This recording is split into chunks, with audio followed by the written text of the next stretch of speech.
Welcome back to day 2 of our December Low Ink. I am brought to you by today with Devi, my co-host here. I am Corona Beer, and we are bringing you live our Alpha Bracket. That's just the start of it, but again, these are the top 16 teams here. They mean business today, and we're actually going to start with 2 German teams, which is pretty rare, I would say, Devi. We really usually don't have a lot of German represent, but we love it today. Gotta love it. Yeah, you see like some from the other side every so often, and just having to make it to the Alpha Bracket up top here, and the fact that they're matched with each other first. And we're streaming them. Yeah, and we're streaming them. Just like here is your representation, and it's fantastic. So, yes, pronunciation, right? Poke, so, yeah. nudge, nudge. Crescent Knight and the oh boy, I apologize in advance already. The triple triple Gambawaffeln. I can't even go that far. Yep. Good job. Good attempt. Triple waffles. Triple waffles. Alice is gonna have a hearing from us after this. At least for me here. Our Dapple Product main TO there, big German and a big helper. She actually has helped a lot with the German pronunciation. So we're gonna I'm gonna talk about our first map mode combination, Splatoon Sturgeon Shipyard. Honestly speaking, I'm a fan. It's a common one we see so here and there. I've even seen it as counter picks from sometimes. So lots of, there's definitely a few other ways to get in, although there is also a good lockout spot. Big point is to see how many, who's going to control the side and what side people are going to meet on. Of course, right side going in being easier than the left. If you got range, they could survive the whole zone, basically. So, I don't know what these teams run. I think, Corona, you were trying to look into a few things. I don't know if you caught a couple hints. This is all going to be a surprise to me. If there's going to be range, if they're going to be all aggressive. I've seen both work here, so. Well, at both teams, I really haven't found that much, but one team, our Crescent Knight team. Hopefully, Crescent Knight. I always want to think about Crescent Moon, but so Crescent Knight. I don't know if it was a meme or a troll, but they had triple crab splash and eagler, which I say it could be a meme here, but it definitely could not be, because that's kind of the way people run. We've seen a lot of that in Japan and stuff, and they could just bring it on over. Just all in general, splash is very, very usable here. So that's what I've seen, at least from Crescent Knight. Could be a lot different here, as we're going to get right into it. Sturgeon Shipyard on Splatzone's our first map of the day. Let's get right into it.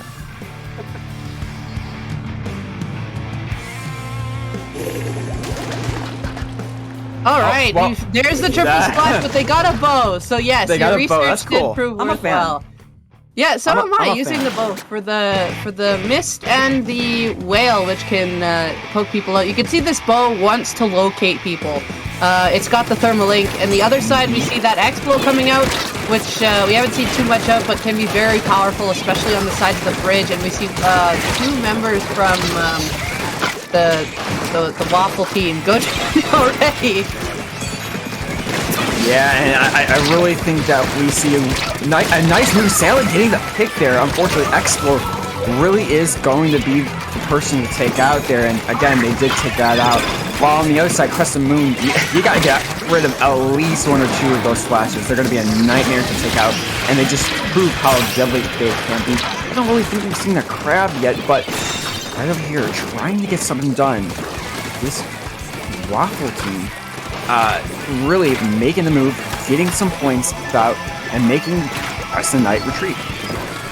Yeah, the other thing here, you see the stringer holding back right now, just zoning out one member. You can see that they've got someone thermal link, and I imagine they're called out right now. It looks like the members of Crescent Knight want to push that. We see a crab, 2 crabs going out, actually. Where's the third one? Followed by 1.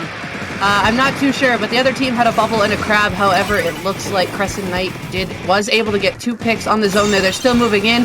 That, I believe, is a delayed wipe as the X-Blow's the next one coming back in. Crescent Knight securing the zone. You can see The bow is already on top of Spinner here, and the splashes are surrounding it. Look at this pressure that this bow is adding. It's just making this Explo have a hard time trying to get somewhere, followed up by the burst bombs of the other splashes. So Crescent Knight in a good spot here. The Explo does have range. Bob will come out, and it looks like the orange team is making their way back in.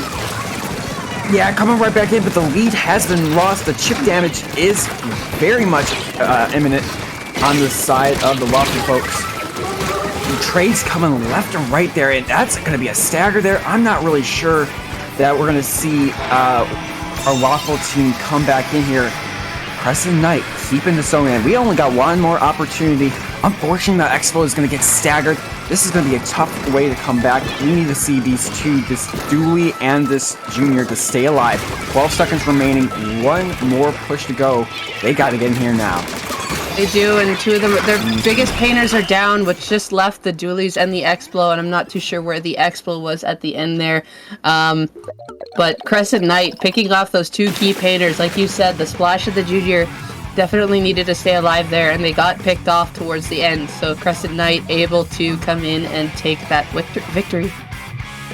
Indeed, but I just did some great research here, and our left Waffle team, which we've been saying because we can't speak German, actually translates to an in-game item, the big cash for all the teammates, that I believe that's what it's referencing here.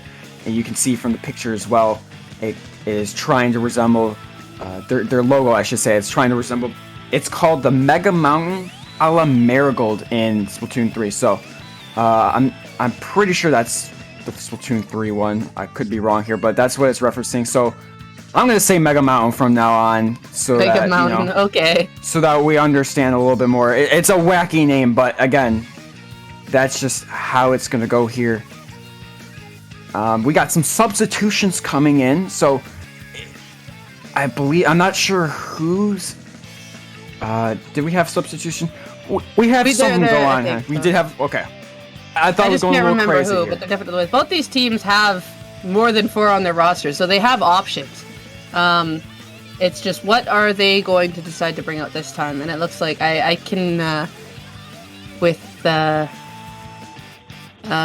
yeah, so there's options. It's one kind of a nice thing of having extras on your roster is just, if you see this one key strategy, that's like, and one teammate gets really shut down by it, you can bring in someone different, and that is better against that comp, that can really add more pressure. And yeah, we're going to be going on to TC Museum.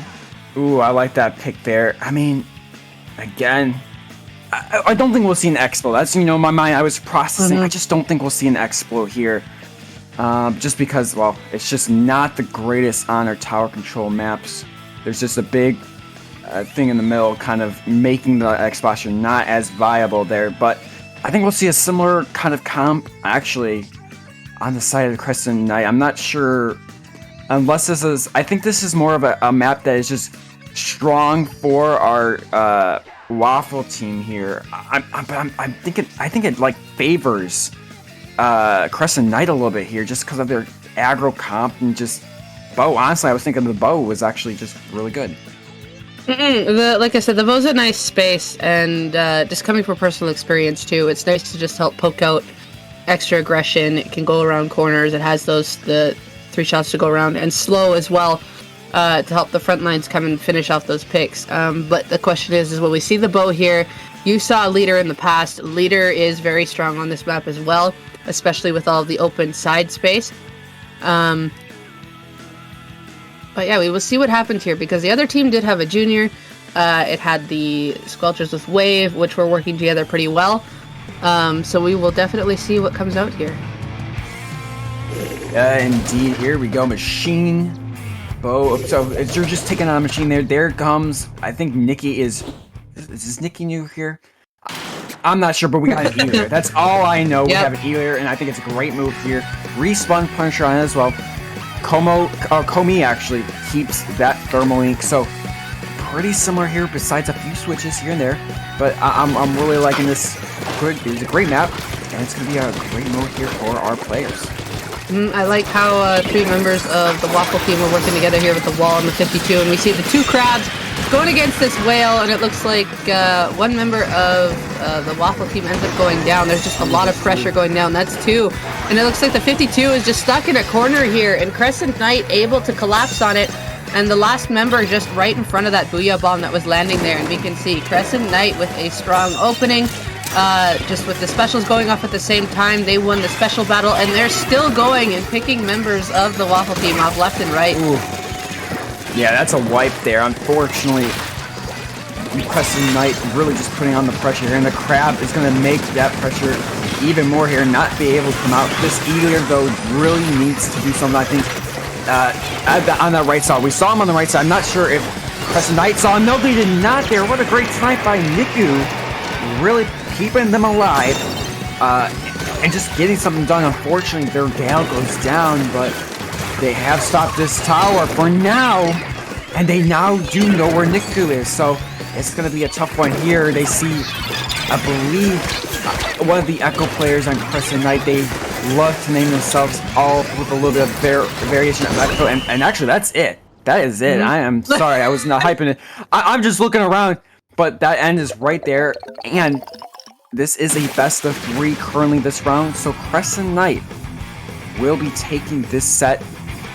But it is not over. We do have our losers bracket, so each team gets 2 opportunities here to get something done, and you can take and have a long losers run.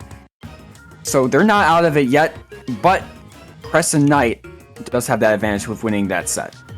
They really do. They had the pressure at the beginning and just literally just kept on going. Just everything. There was no stopping them. Even if one went down, they just kept the pressure up, and that's what you need in this game. And just they kept getting picks. They kept getting 2 down when the Waffle team kept coming back in, and everything went there. And this is just a small detail that made me chuckle at the end, but when we were watching the view from Niku at the very end, trying to stop the tower, you could see the spinner just moving and just reveals a crab on the top of the crane. It was just so funny to see. It's just spinner come, and I reveal crab, and I'm like, oh boy. That's what happens when you have if the tower had to go crabs. any farther, the crab was just right there, his backup plan, like, all right, we almost have this KO. I'm gonna fight the leader now, and the crab is right there, up on that on the top spinner grate. It was just funny to see. It gave me a chuckle. For whatever reason, I don't know. I always think of Splatoon 1. I swear tower control on Splatoon 1 Museum goes a little bit further there, so kind of caught me off guard that it did end that fast. I was like, oh, yeah, sorry, Niku, my bad. Yeah, but, no, both teams gave great effort there.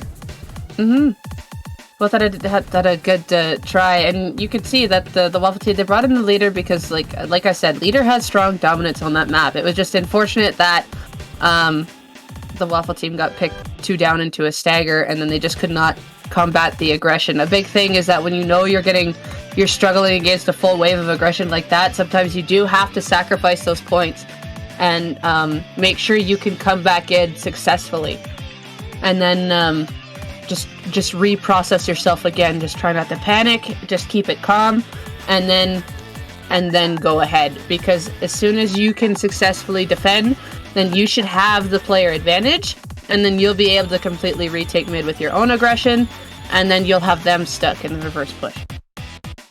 Yeah, but now I'm thinking, obviously we have our counter pick system in place. I'm not sure what was kind of going through their head with this pick here, because it was pretty much a steamroll kind of action here. So at the end of the day, I really think that if they also want to get through some of our loser bracket rounds, obviously low ink here is great for some practice, and our counter pick system is really something that is also something you need to practice. You just gotta, what is your best maps, but also what is your opponent's least greatest maps. English. There's so many different things to account for, and it's literally just like playing. It's like chess. That's where the mind games have to kick in, right? Like, what move can I make that'll benefit me, that won't benefit them?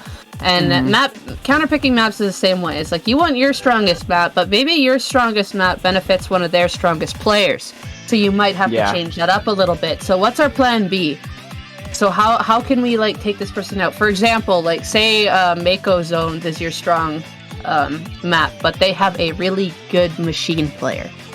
Machines have a lot of good advantage down below, and they can just take control. And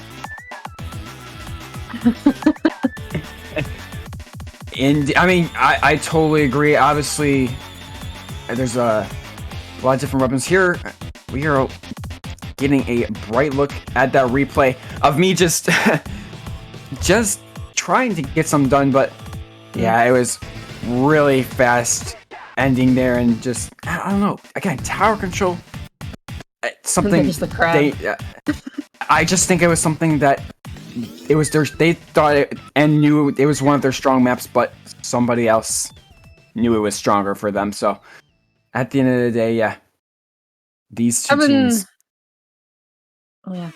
I'm just taking a look at the bracket here, and we're waiting on a couple more sets to finish up. It looks like with Crescent Knight moving on, their next opponent is actually going to be the Tenta Shrimp Cocktails, who beat Team Biscuits 2-1. And something of note also with the Tenta Shrimp Cocktails themselves. Congratulations again on at least that round 1 win. There's a bit of a curse with our number 1 6-0. That is what I was going to mention. They went 6-0 in our round yesterday. Usually a little bit of a curse, at least when I'm looking. It's always like the 6-0 team unfortunately goes down early. So they're keeping it up. Maybe they could break that. There's only been a few teams who've done that and won the whole thing as a 6-0 roster. But yeah, 2-1. Again, Team Biscuit gave it their all again. They still have their losers bracket, and I believe they're going to be those Biscuit folks will be facing off against the Waffle folks. So it will be a battle of the duel. We're waiting on a few, as you can see, our bracket here. We're just waiting on. Is it one more game? Yeah, we're just waiting on the Aquatic Vanguard Alliance of the Dam game. Oh, I need to refresh again, probably. The one thing with the Battle Bike, because I didn't see the result between the set with Dive either. But yeah, there's 2 sets that are 1-1 right now, and I just cannot see the result. And I'm sorry. Yeah, I think the bracket blank screened on me, so I can't see it anymore. Dive also has not finished their match. I'm sorry. But so sorry. We're waiting on 2 amazing teams here, folks. And 1-1. As you can see, there's only 3 teams out of the 8 who went 2-0. Obviously, unfortunately, we witnessed one of those 2-0 straight out wipeouts kind of there. But a lot of these teams here in our low rank are very much here to win, and these are really good teams and fair teams. They're actually getting a good amount of practice and giving it their all, really putting people on both sides, giving them hassle and just 2-1ing. Obviously, really, those are really close sets here. An update on the bracket as it briefly changed and then reset. Dive won their set. They beat the Shumeis, so they are moving on to face the Photic Zone in round 2, and we are just still waiting on that Aquatic Vanguard versus Alliance of the Dam set, as it's at 1-1. I know those 2 teams have fought each other in the past. They have told me some stories about their past scrims, past sets. Very good sets from what I've heard from the teams. I will give you an update. I've got a live view. Currently, what is it? Alliance of the Dam is winning in their 3rd match here. 30 seconds remaining. Really close matches though here, as Aquatic Vanguard does have the momentum. So we'll see. It'll be over really soon here. And again, both of these teams, they're putting it out and really giving it their all here. So shout out to everybody here, including our Gamma and Beta bracket players. They are also getting practice there too. So it is. It's a fun event. I haven't been a part in a long time. A, because the schedule is very busy, and B, because I got banned. So, That's the big one. We got OT though. We will see.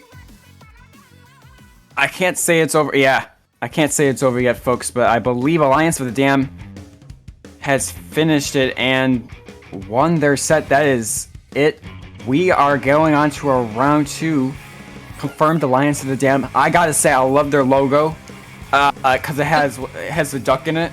I love the duck. There's a duck in it, of course. There's a duck and then there's a dam, and the ducks are. I guess the ducks are falling off the dam. Should we check? Should we, guys, back in the back is Teal's like. I'm just kidding. No, it's not graphic or anything. It's a funny picture. I love it. I am not sure who we are looking at next here, but again, great matches all around, and I got magical powers. We're gonna do Myopsidus. I can't English versus Alliance of the Dam. So that's who we were waiting on here. Oh boy! Two powerful teams. All right. Yes, this will definitely be good. So Myopsidus and Alliance of the Dam. Myopsidus, I've definitely seen around. They're the ones who did that triple climb jump back in S2. That was quite the clip that I was a part of on mic. That is a moment I will not forget in my lifetime. The shark on good old snapper clams back in S2, where they came in with the 3 power clams while one just kind of walked over the other and just like momentarily freak out like this is going to end horribly if we don't see the player. But yes, Myopsidus is back. I get to calm them again, and we'll see. It's hype. We'll see what happens. Clam Blitz, there's always something that happens in Clam Blitz, but if it's going to be played this set, that's the next question. So I don't even know if that's going to be played this set. But Alliance of the Dam have been making themselves present as well, and have really grown over like the past few months that I've seen, heard from other teams who I help give like coaching advice to. They tell me lots about Alliance of the Dam here and there, and like the pressure that they can give and just how well they were prepared on defense as well. They have a lot of team synergy, so these two teams are definitely going to have quite the set here. Indeed, I know. I was looking, obviously I was watching that last set as it unfolded.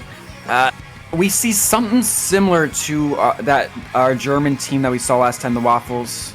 I'm not pronouncing the German name, I'm sorry guys, but where they have Explo. They have a dually, they have a splash, and usually some kind of roller, usually a carbon roller. That's what we saw in the last few rounds. So that's, what we might see from Alliance of the Dam. Obviously a little bit off meta, but hey, Low Ink is all about do whatever the heck you want. Do whatever. I mean, again, meta right now is E-Leaders. I play Brush, and obviously Debbie is big on the Hydras, so we're all off meta here. And we're a fan of it, so.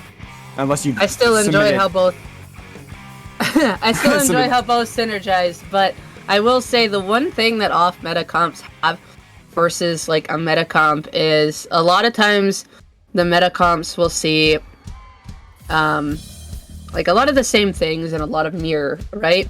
Like mirror comps, and something that you can do with a slight twist of it being off meta is have that surprise factor.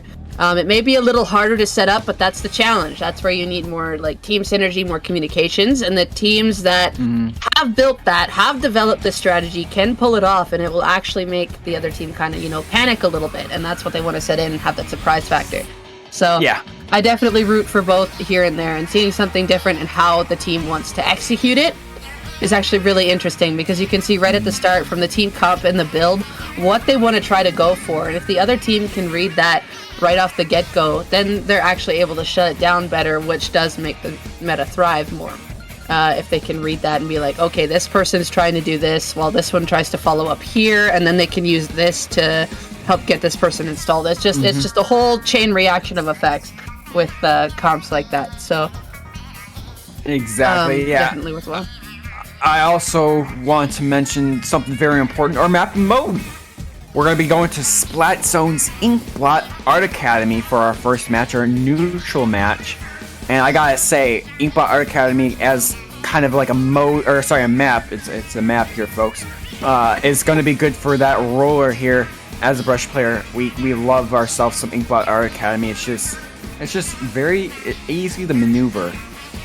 I don't know what it is, but it's just a fun map, and I'm very happy it's here in Splatoon 3. You've got cover in the middle, and you've got, like, a space where you can, like, the two wings. Like, as a brush, I imagine what you do is kind of run down into the wings and be like, hey, follow me down here, and then you'll trap them in the corner. And, like, a teammate can help follow up with that, too, where they can't move. So, it's a good strategy to help bait people away from the objective and move right in. So just going by some of the badges here, this looks very interesting up here.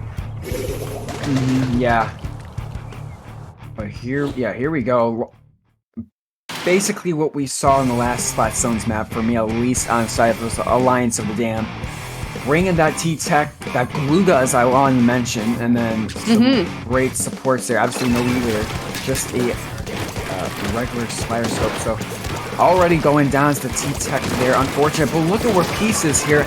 You know, I looking at it's working right now, but I just think that was a little bit of an aggressive spot. And yeah, right there, Myopsidus really punishes it there and gets the kill.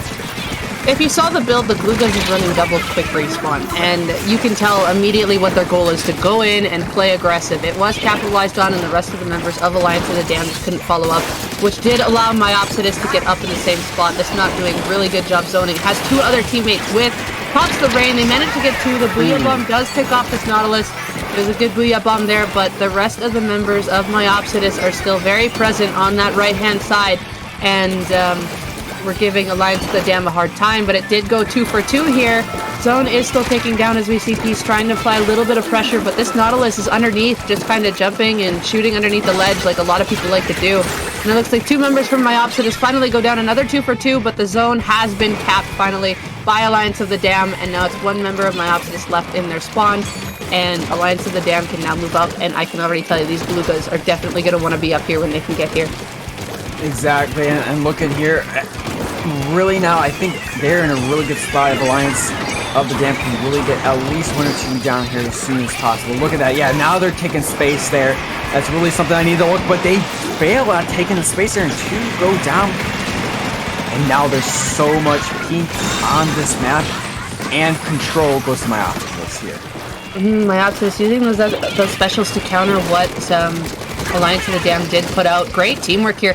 I love how they're moving, how Myopsidus is moving. One will initiate, the second one will come around, and if it's not going in their favor, the third one is right there behind them. Like, they're not far away enough, they're close enough to be in play, is basically what I'm saying. And it's really working out for them.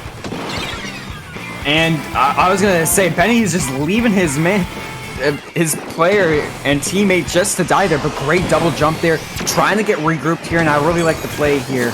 But that does give a lot of room to Alliance of the Dam, which, if Peace gets a kill here, would really be upsetting. And I'm not sure what that was all about on Peace. And now he needs to jump out of there. Unfortunate there, and now the retake. Mop is in a pickle. Does not elect to jump out there. Gets the trade, but in the end, that is very much in the favor of Myopsidus. Yeah, you could see, I think what they were trying to do with the vacuum was trying to pre-predict when the specials were going to come out, and just that extra aggression. It was just a bit timing off, but I did see what the vac was trying to do. Unfortunately, didn't work out in their favor, but we see the splash from Myopsidus there, doing a nice little move and jumping kind of back off the plot while shooting still forward, able to get that pick and staying alive. Zone is at the last few ticks here, but is mostly in Alliance of the Dam's favor. They do get control here as the vac can't quite stop that, does get shut down, and Zone is back in Alliance of the Dam's favor, but they don't have the advantage.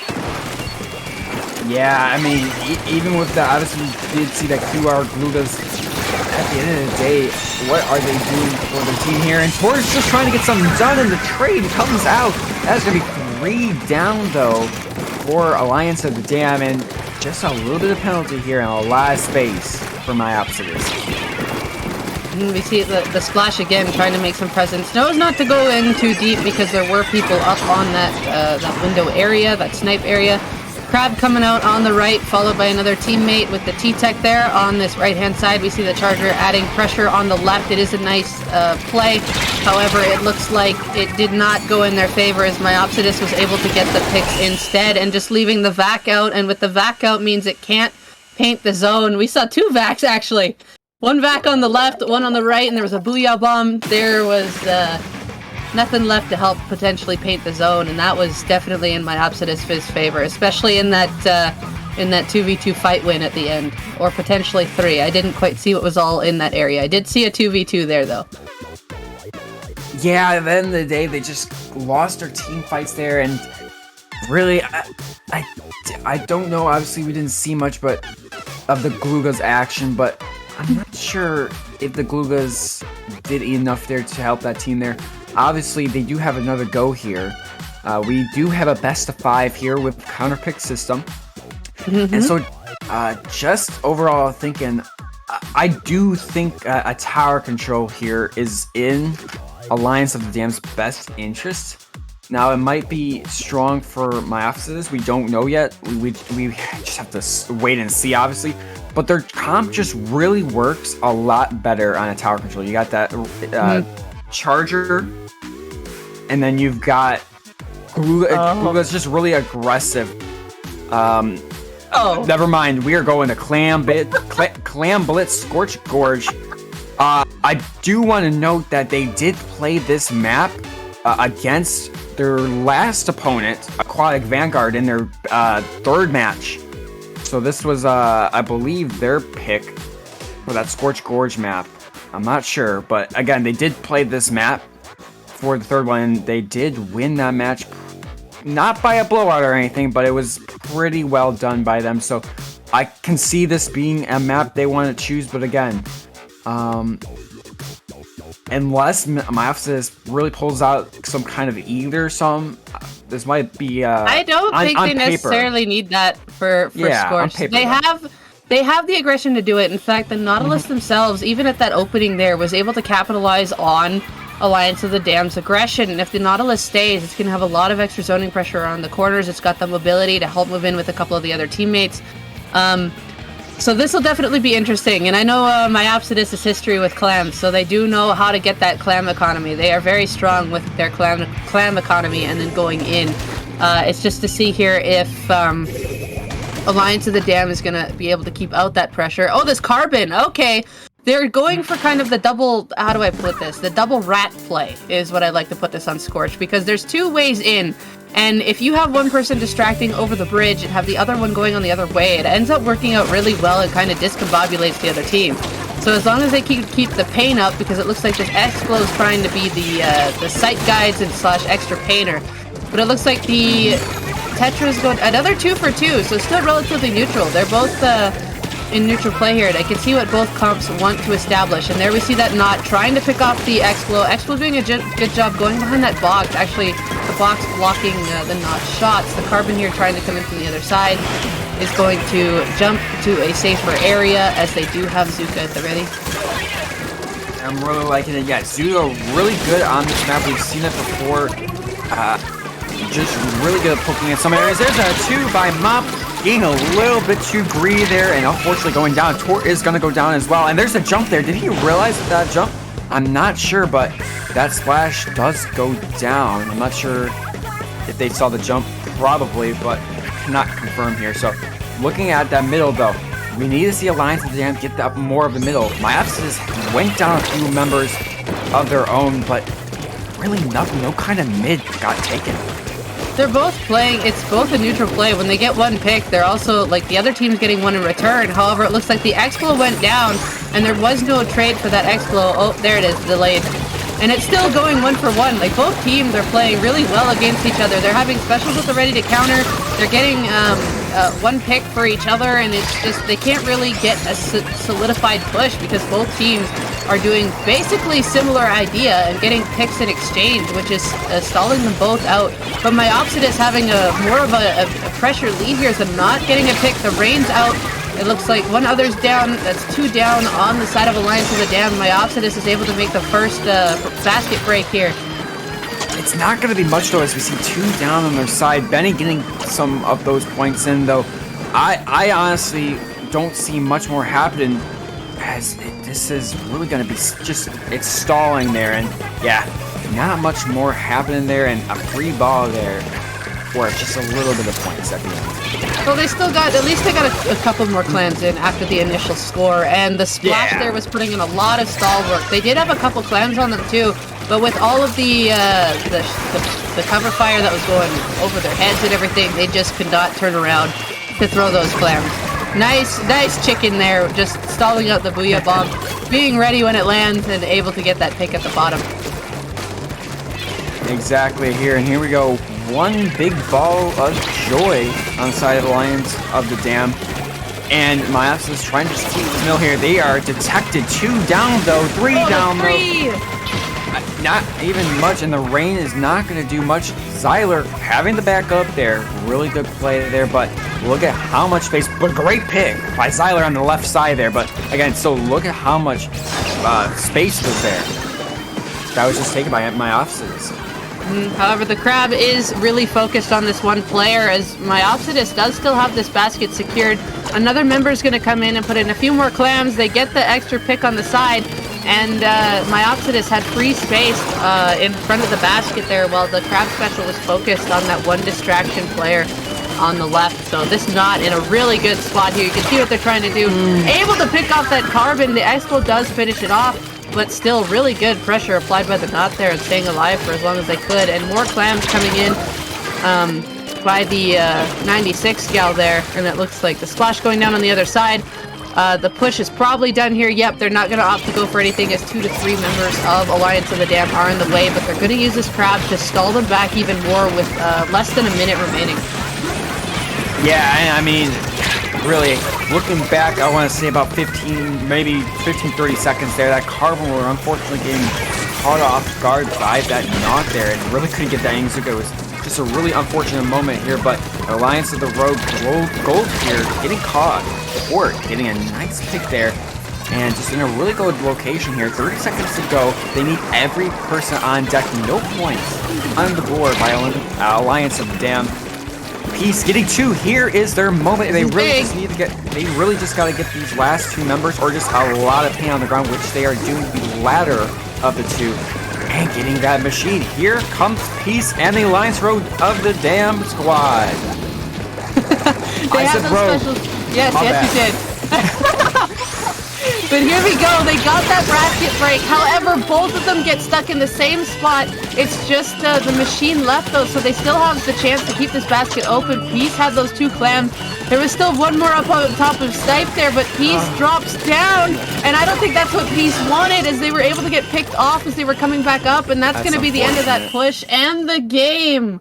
It was unfortunate. They had the extra clam there to stall. They had the height. They just accidentally dropped down and I doomed him. I literally doomed him by adding an extra word into their name. I knew I was gonna do it though. I was like, all these. It's like when teams add like ink or squid or like really similar like names along with the game. I knew I was gonna add it in there. It was just in my head, but. Back to the game here. Unfortunate for Alliance of the Dam. I didn't say Rogue. And they really need to find something here. I think they picked this map and mill combination because it just worked against their last opponent. But Myopsidus is just a little bit more challenging and just a different opponent in general. So as we witnessed here, they really didn't have any offense there. So again, I just want to push out maybe a tower control. Flounder Heights, I'm not sure. Just a tower control in general, I think is going to be maybe in their best interest. I don't know. I am not Alliance of the Dam though, but that's just my personal opinion. Yeah, what is it? My Myopsidus right now has a lot of that extra control, and I mean for a good amount of the opening of that game, both of the teams were playing neutral to each other. It's just towards the second half of that game, Myopsidus got the picks with their specials they needed. They all grouped up kind of like they made the pitch play around mid and were able to move in from the side, and one of their players was providing good distraction on the left hand to stall out that crab special from even putting any pressure on the other 3 members of Myopsidus that were looking towards the basket. So that the one Myopsidus member doing some pretty good work there. And they listened to me. Going to museum, though, we've seen this one before. So again, obviously, I doubt if you are listening and you're a player here, stop.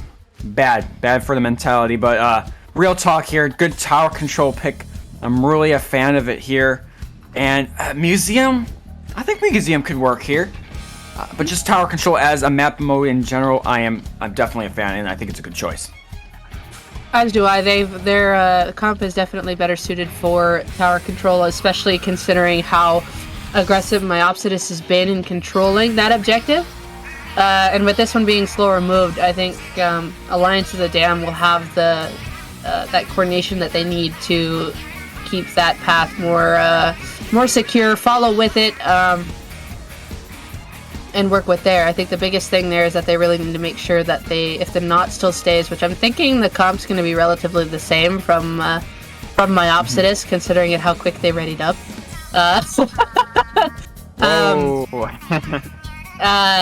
We'll see what Alliance of the Dam wants to throw out here, and I know they're probably going to have a comp change because I don't think they want to run that carbon tetra strat on this map. I mean, one of them can definitely do really well for them, especially when it comes to taking either side of the spinner, but they want that one front line to be able to come in either to guard ledges, secure tower path, just be mobile over that spawn spinner, and just lead the way for the tower and do what they can to guard. I truly do believe they could still play some sort of... I think Carbon can still work here. Tetras, yeah, that combination, though. Honestly, I don't know. I'm not these players. Obviously, they might seem and feel like that is a great combination. We're going to have to see here. Pretty similar. I think like 96 Scout coming out there. And oh, yeah, that's a big switch. Wow, that is a huge switch. And I'm a fan of it, actually. I like this ballpoint coming out.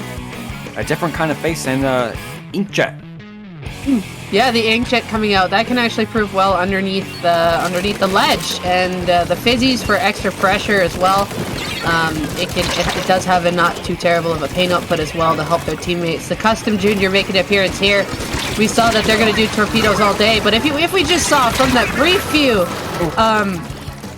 3 members of Myopsidus were just collapsing on that left-hand side there, and it was just splats galore there in the middle.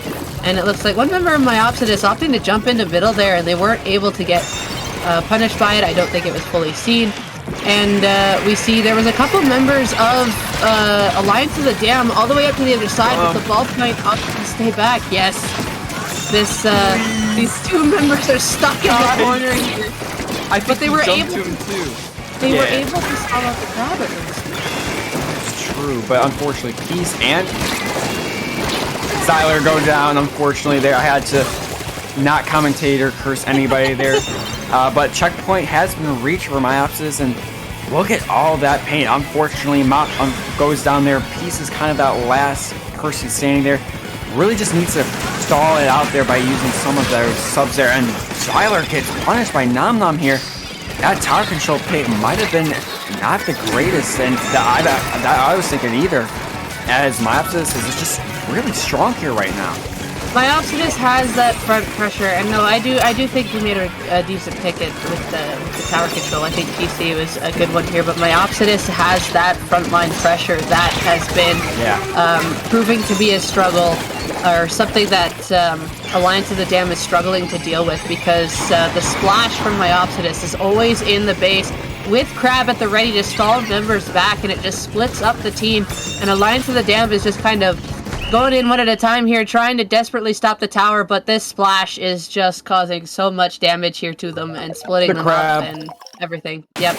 But not even just the crab would come out, and then even afterwards would just follow up with main and sub, and someone else would be there right afterwards, just to help them, making the main and sub weapon of the splash even more effective. So the crab would lead it, a member would come in and just stall out, and they'd have the 2v1 at the ready there.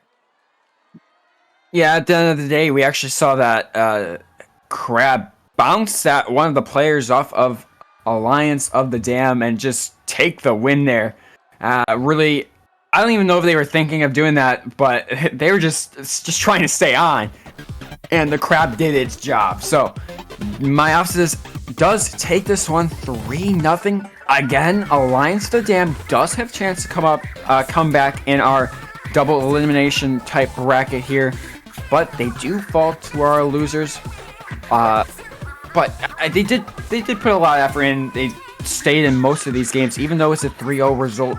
Alliance of the Dam showed a lot of promise, and I wouldn't, they could come and have that strong run in our losers bracket. So you just don't know. Alliance of the Dam might just come back from it and have some strong, they have some good planning at the end, realize their mistakes.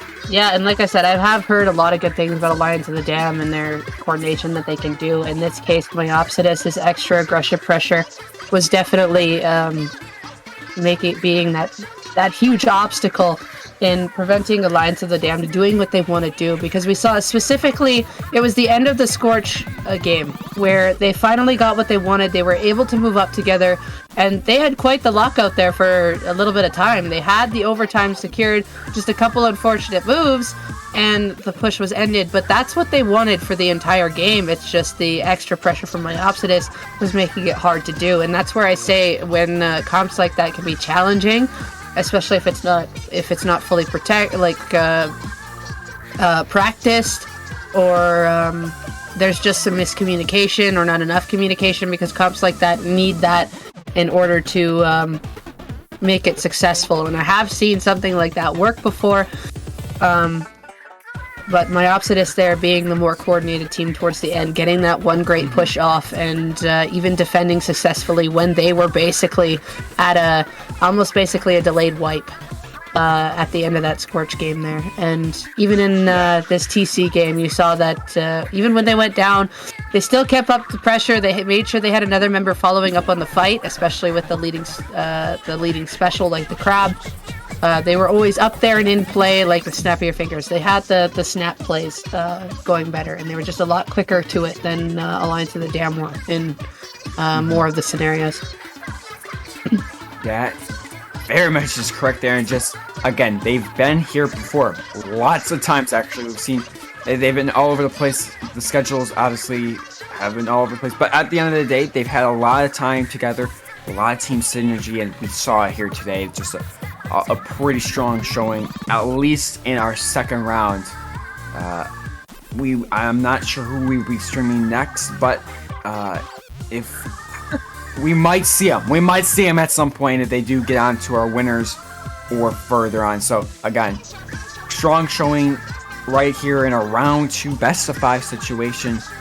I think we can, just for the moment here, do we want to show our bracket here for our round 2? Perchance? It's already up. It's already up. I'm sorry. It's already up. It's already up, guys. Because I just wanted to show that Crescent Knight, again, our one of our German teams, many German teams actually. Dive is also German, and there's a few others. But great representation tonight from our European folks. But again, 3-0, the number 1 seed, the 6-0 curse is halfway there. Again, all of these teams are really close and really good there, so I assume Tent to Shrimp put on a great showing there. We might see them, again, a lot of strong teams here. I couldn't tell you who's going to be here in the finals at the end of the day. I couldn't either, and we're still see a couple sets there. We see, is it, I think, Vici? Is that how it's pronounced? Or Vici? I don't know. Go ahead and roast us on Twitter. Whatever. I already say I'm horrible at pronouncing names. I say that every time whenever I'm trying to pronounce something, especially when I don't fully know, because when you think it's one way, it's actually the other way, and it's like, well, I tried. So, but yeah, Red Pacific is a common one that has also really grown. Like, I think I first commentated them when Minnow Cup was kind of first kicking off, and just seeing them keep growing and growing from going up the brackets has been really cool to see. Just coming back and just like, hey, I remember when these guys were here, and now look at them. Look at how much they've grown. Now, okay. And then we have obviously the photic zone. I'm getting. Somebody's roasting me on Twitter right now. We're all very cautious because we know what happens. But it's all right. But now I do remember. I remember bumping into Pigment, one of their players. I forget what they play. I swear they play something similar. Similar. But I have. Yeah. Okay. They are into the rollers. That's what it was. Yes. Pigment, I was like, Pigment likes those rollers. I definitely know that one. I like the rollers too. Yep. A strong roller player. I've run into them a few times. What is it? I met them through Squid School, I believe, and just have basically watched them go as well. I just forgot what their team was called, but yeah, there's Pigment on Photic Zone, so that is a good one to see as well. With that set being 1-1, unless if it's changed while I refresh here. Nope, still the same. So we're going there. In taking a look in losers round, it looks like just going by the runs that have ended so far in the losers round 1, it looks like Team Biscuits 2-1 the Waffle team, which we don't try to pronounce right now. I tried earlier, okay? It did not go well. Exactly. Polymorous Gamers beat Aquatic Vanguard 2-1. So Aquatic Vanguard's run is done for the day. Sanguine Seas. Now that's a name that's really grown. Because I've seen them through SOS, played them and everywhere. To see them get knocked down into the losers bracket in round 1 is pretty crazy to me. But they did come back and win their set against Opium by 2-0. Ink in the System also able to beat Shumai's 2-0. So see a couple strong results. Yeah, good results. A couple strong teams going out early, but they've definitely put up a fight, as you can see with the scores. It wasn't just fully gone. There was still like game taken, and I'm sure those matches were close because sometimes the score doesn't say the whole story. Exactly. Like, I mean, we had it for the most part a pretty close match of Alliance of the Dam here, but again, we were still waiting. Red Pacific in the lead, like we saw earlier. Yeah, it is taking some time, obviously, because these teams are really close together. So we got to get through multiple more matches than just 3, because both teams are getting some W's left and right here. So, we do have a new result put in here. In the end, what is it? With it started off with Red Pacific being up 2-1, but it looks like Vici ended up coming back and 3-2ing that set. So that team moving on. That's the team that also knocked down Sanguine Seas. So that Vici proving to. I'm just gonna keep calling him Vici. If it's wrong, I apologize. But that team looking to be very strong right now. The VC, yeah. I feel like VC makes more sense, but I've seen it both ways. So, someone could correct me which way is actually the right way would be fantastic, but I've tried. So Dive and Photic Zone still only reported 1-1, so we're not too sure where that is sitting at the moment. And the winner of that one will be playing, I guess I'll say VC now. So, yep.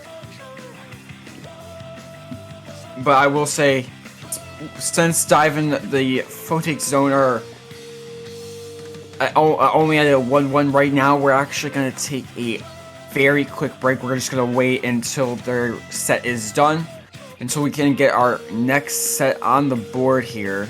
So we'll be back in about, 5 minutes. 5-10 minutes.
All right, everybody, welcome back to day 2 low ink of December. I am Devi, joined by Corona, and we are going to bring you round 3 of Alpha Bracket, which is VC versus Dive. Yes, indeed. This is going to be a great match here. Map and mode combination spot zones. Flounder Heights coming right at you. A brand new map.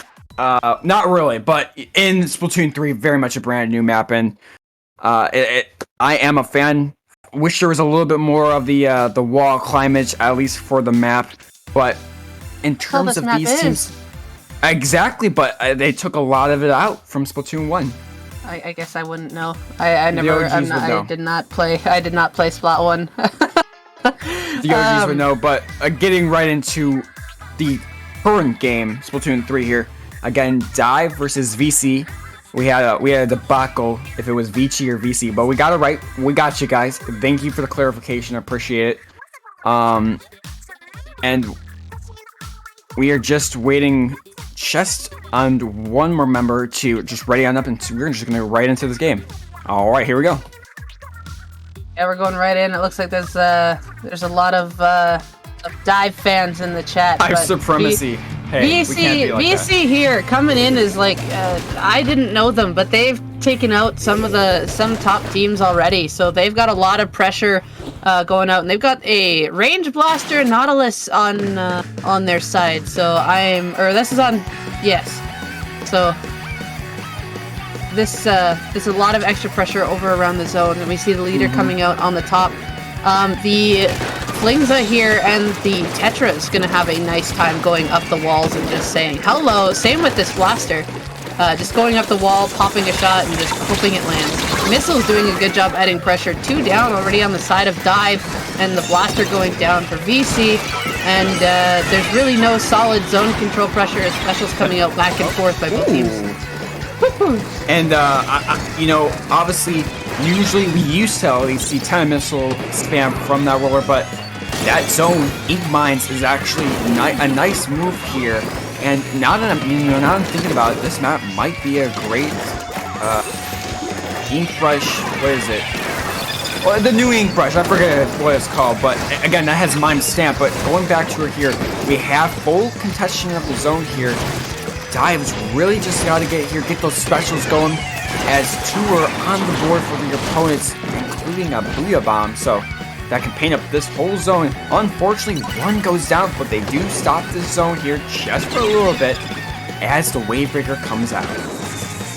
Looks like the machine knows where this Tetris is. It's on the side here, and it looks like the Flingza gets picked out in return. Gumball goes down on zone, causing it to go neutral, and but however, just Dive here having trouble coming in and being able to cap the zone and keep it. That was a nice reef slider to allow the other members of Dive come back in, and they finally got the cap on zone. The E-leader's in a place where they want to be. Having the E-leader just up here provides a lot of pressure, but it looks like 1 went down on the right-hand side there. In the corner, the Flingza's just by the leader here adding pressure. Oh, 1 goes down here. I didn't see how that pick happened. If it was actually a shot or a mine. Yeah, it looks like it was a mine. Oh my goodness. Mines! These guys are trolls, and I like it here. That's awesome. Double mine, obviously. Here goes the chicken here, trying to get something done, but recapturing that point. I'm really liking what we see from VC. I failed to mention that Mech had some really good maneuvering on that, trying not to get sniped there, and again, at the end of the day, getting great shots there to get this reclaiming of the zone. Look at Azula also making some moves, but this wave, Reef Slider. Again, the name's wrong here. Reef Slider coming in, not doing that much damage, and they're keeping the zone up, kind of remaining on this counter. Yeah, VC still having some pretty good control. You can see the blasters just kind of being around in a place where like the extra of where the range can hit, not going in too far, well, until just now.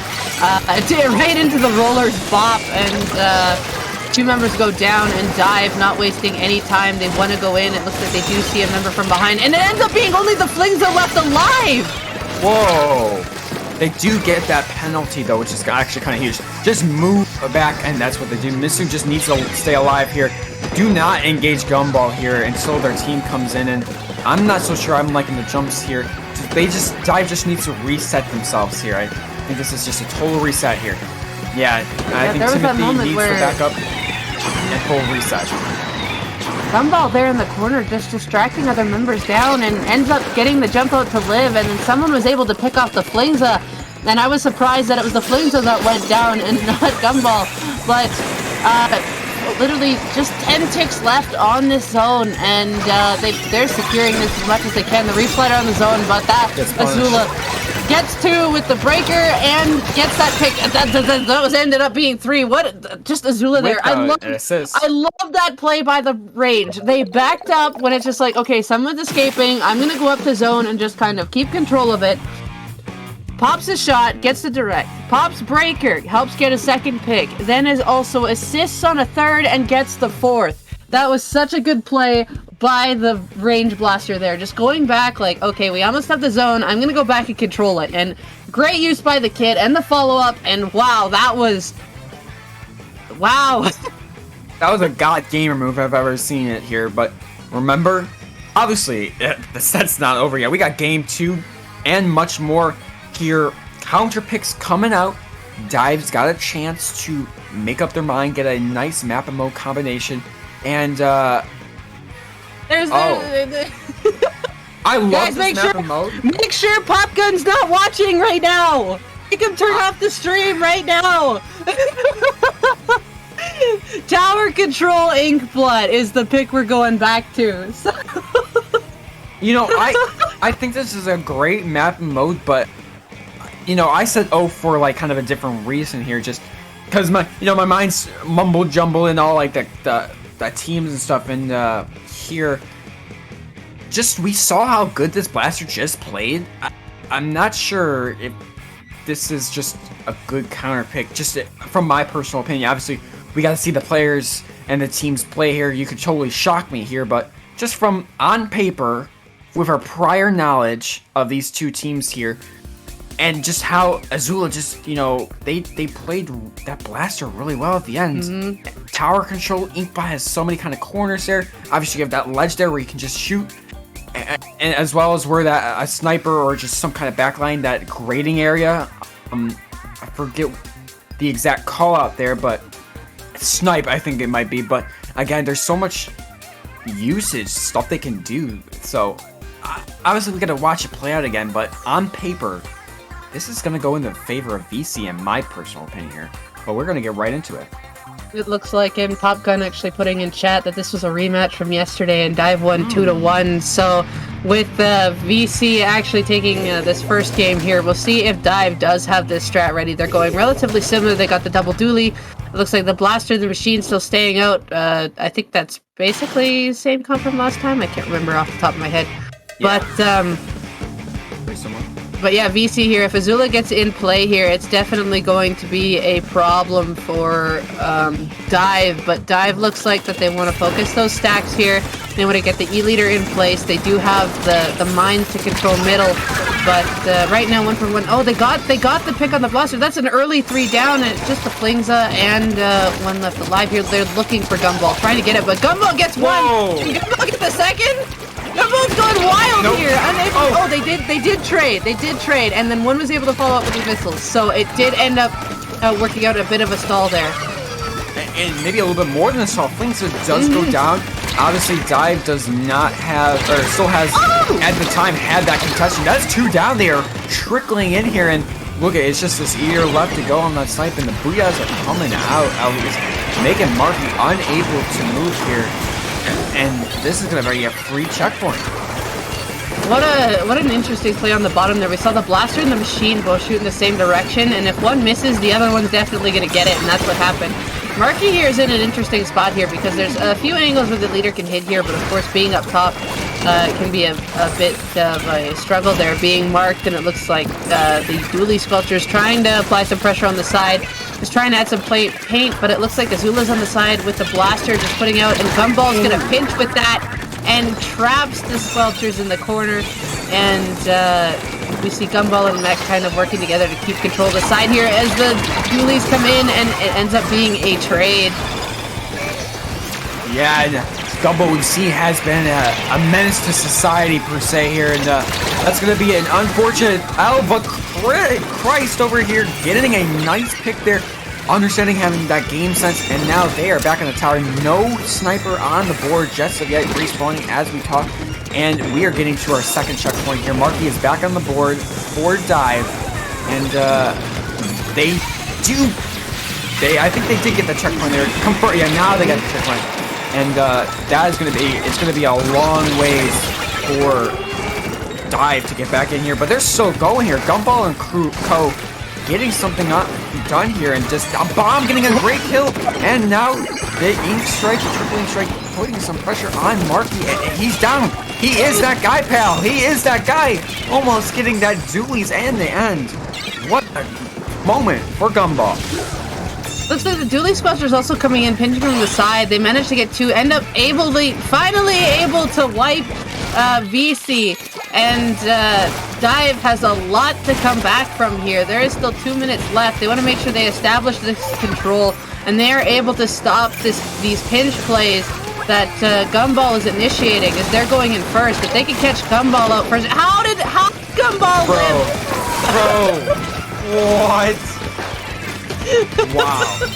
Gumball is making moves here. I'm not sure. Obviously, unfortunately, in this game, we can't see this guy's KA, but at the end of the day, it's got to be high this route. Obviously, we still got a minute Whoa! There was a whole bunch of explosions that happened right there, and Gumball was the last one alive, but still playing the wings to the advantage here. And just gonna wait for a moment to play, and we just see just a lot of momentum here as the rest of the team just on top, able to even get a trade on that one, and it looks like that another member of Dive went up into base and tried 2v1ing Vici there, and it just did not go in their favor, and it looks like the leader went down along with the machine, and it looks like 2v2.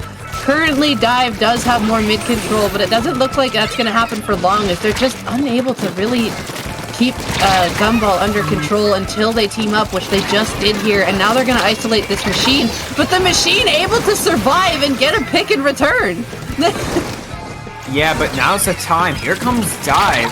Mech needs to live here. That's a wipeout. Not good there. Again, I should say Gumball did unfortunately go down. I think he went down once again here.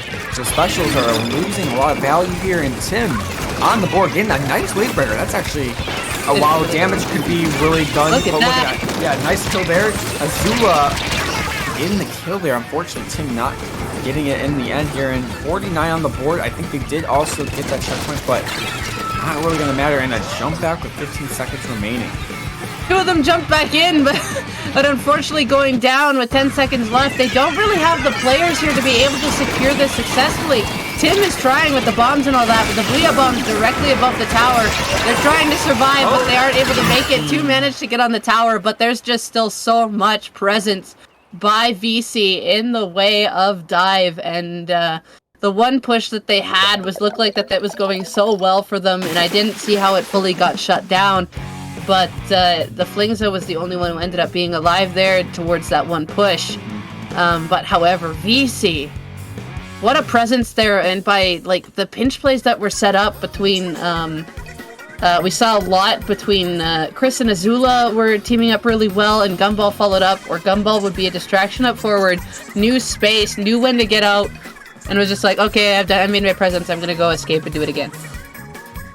Yeah, again, I just want to kind of go back to just pen and paper tower control.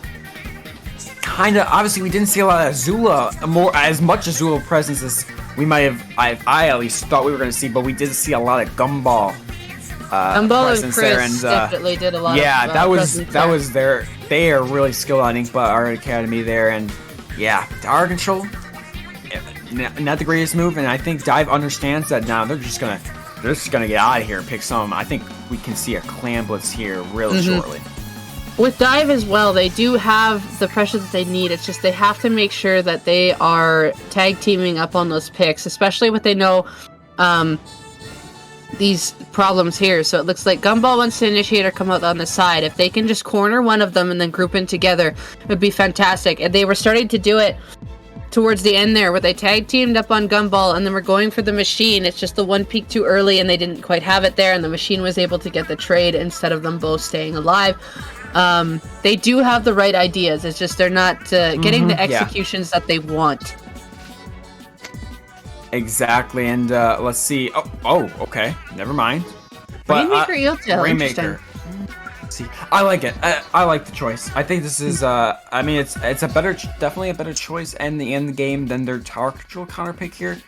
And unless Gumball kind of goes off here, I think maybe Gumball and potentially Christ have somewhat of an advantage here for the Rainmaker. Chris, I see a T there. I see a T. It's symbols afterwards. It's in another language. It is symbols, guys. I'm getting roasted on Twitter by like everybody. All these teams are gonna be like, Corona Beer sucks at pronouncing names.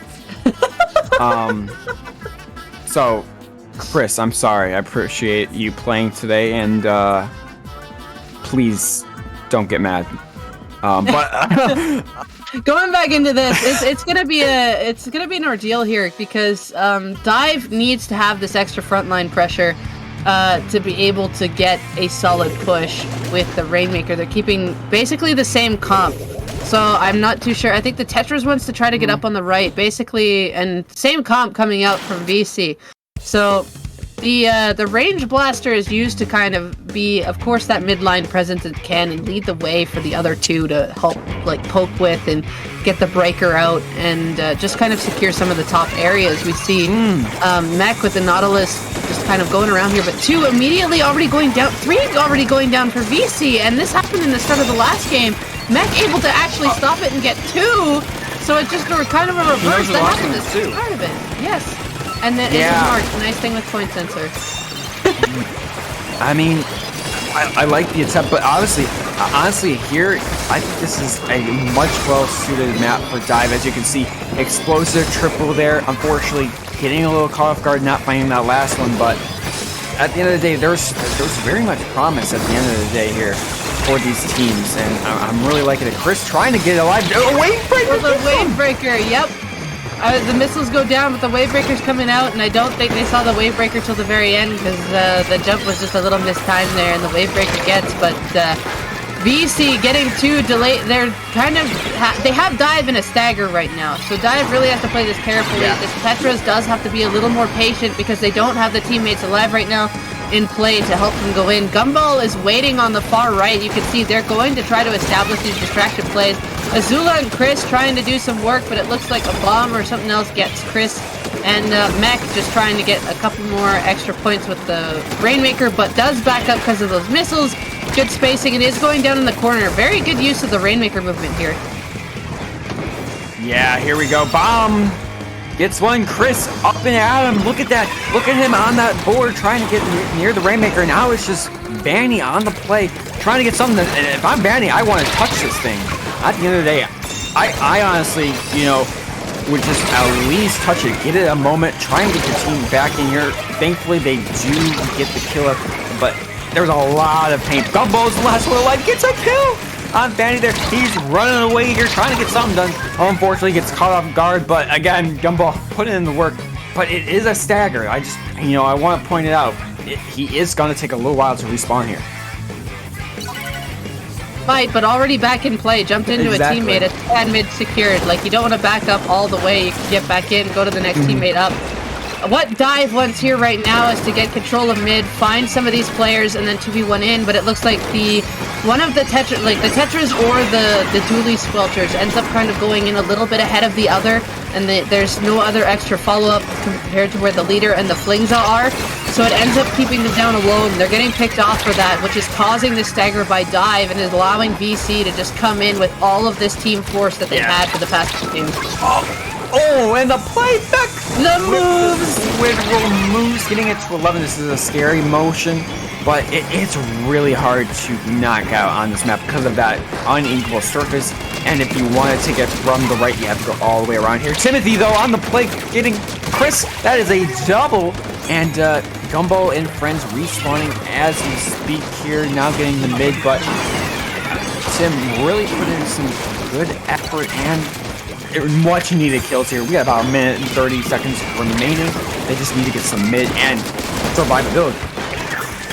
It looks like the Tetras did go down on the side of Dive, followed by Mech, and the Gumball's coming in from behind. They are missiled, they are seen. Flingzo gonna pick up Gumball. That is a very good pick there. Chris just trying to keep Pain up here. Knows that there's a lot of range in the way. Azula here as well, just trying to help out Chris as the best of possible. Able to get sparks on the one, and there's lots of picks going down here. We're going. Oh, there's the collat. There's the collat that was going to happen on Eotail eventually. Yep. There we go. I think Marky got what they wanted. And now it's just Mech, and unfortunately, no, just kidding. They're still alive here. Mech goes down. A little spicy situation. Tim needs to win this one here. 45 seconds remaining. 2 down on the side of Vici. Dive has about 1 or 2 more chances here. Mizu here, needing to get to the goal here, and we have not seen any points on the board for Dive since the beginning, and it's been unfortunate here with 30 seconds remaining. Dive here just really needs to be they need a little more patience coming out from here, because they think like, okay, the Rainmaker's open, we can take a path here, but there's still people in the way. There's no path secured. There's a lot of paint in front. We see the Tetra's gonna try to make some kind of play here, able to get one, but the Rainmaker is shielded by Mech there, so Chris is able to stay alive and back down.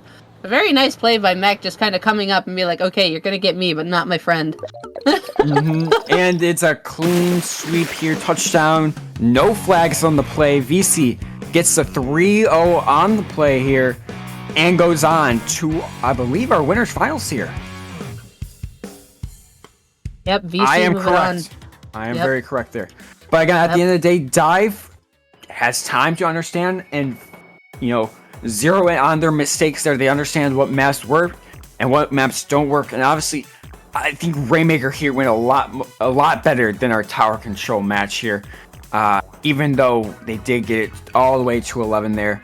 Still a strong performance from Dive. And again, they got here for a reason. They're a really strong team. And they still have an opportunity to make it all the way. It ain't over yet for Dive. They just got bumped down into the losers bracket, which they still have a chance to come on back up to potentially, and if VC moves on, does have a potential chance if they both make it up top to fight each other again, but there's still a ways to go. Teams playing well there. Dive there. They had their moments, that's for sure. It's just there's some impatience moments there where they wanted to take Rainmaker. It's just like they did not have it quite secured yet. Their front line would get caught out in the corner, and it would just be close calls, and they just were not prepared for the pushes they were trying to do. I think they just had a little bit of more patience there, just extra control, just having one extra person up with them, just all these ones. And a lot of things could go much better for them, and just knowing where this last person is, because even when they had these pushes that they were going to do, they would lose track of that last person of VC. That would just shut it all down in one go. That is indeed correct. We are looking at our other competition. Crescent Knight has been on our stream, and Myopsidus is also on our stream, but Crescent Knight pulls through. And once we switch here, our commentators, we're going to get a grand match of VC versus Crescent Knight. But we are actually going to wrap it up here, Devi, because it is time to bring in our amazing, and I don't know what you call them. They're great. Our second set legends. We're the first set legends, but they're the second set legends. Yes, absolutely. But at the end of the day, you can find me on Twitter at Corona_beer. Where can we find you, Devi? You can find me a couple places. You can find me on Twitter at DeviDoobie, or on Twitch at Devi_Doobie. And all that fun stuff. You also see me make appearances on Squid School stream. Let's go. But yeah, before we go though, we do want to shout out one event. We want to shout out. We've got to give Stormbreak a shout out. For those who don't know, Mulloway IT's first ever major Stormbreak is now up to an amazing $1,000. $1,300 prize pool. I got you. Yeah, thank you. I'm just like, words? Don't miss the opportunity to strike on December 17th and 18th, which is next weekend at 5 p.m. UTC, 1 p.m. Eastern. Be sure to join the Discord server at discord.io/mullawayit. And grab the Stormbreak roll for more information. Definitely going to be a big hype. I know the TOs were working so hard on this, and a lot of people have been talking about it. Don't miss Stormbreak. Words are hard indeed, and again, yeah, that prize pool is up to $1,300. So if you're an epic gamer, or just looking for a tournament in general, obviously, a lot of our teams here, Stormbreak is open to anybody, but a lot of our teams here could, again, gain experience. Obviously, they're gaining a lot of experience here in our brackets, but hey, more tournament play, the more fun you have, and the more you learn. So definitely check out Stormbreak next week at the times listed below. And you can also give donations. I believe you can go to their Discord or to their start.gg page, Stormbreak, and donate as well. And there'll be ways that you can do that as well to their payments, their PayPals. So you can do that. Words are hard. Bye-bye. Yes. We are going to swap off with Popgun and Falco here, so don't go anywhere as the next round will be starting right away.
Hello, friends, and welcome back to Low Inc. December 2022.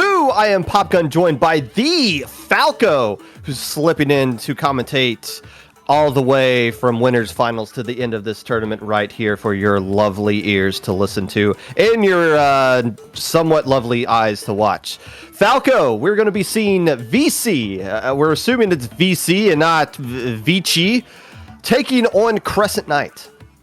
Yeah, we just saw that dominant 3-0 victory of Vici over Dive. Previously, we saw Crescent Knight. I believe that was they beat the German team that I'm not going to try and pronounce during the first round of Lowing today. So yeah, winners finals, kind of that point in the day where, hey, the top two in the winners bracket, whoever wins this is going to be waiting an hour or more than less to play again, but it's a better position to be in. Much rather be at the top of the winners bracket than moving on to losers. Only 3 teams all time have won Low Inc. after going 4-2 in the Swiss stage. One of these 2 teams will be moving on to grand finals as a 4-2 team. Crescent Knight and Vici both went 4-2 in Group B yesterday, have found themselves to be undefeated so far on Sunday. It doesn't have to be pretty. You don't have to go 6-0. You don't have to go 5-1. You don't have to win every single game. The team that won every single game yesterday lost in round 1. So it doesn't really matter what you do yesterday. You just got to survive the alpha bracket, and so far these 2 teams have done just that. Crescent Knight was an alpha bracket team last month. Vici, this is their first time playing in Low Inc. Some of these players do have experience playing in some tournaments, others don't. So this is the quote-unquote Cinderella team, at least for now.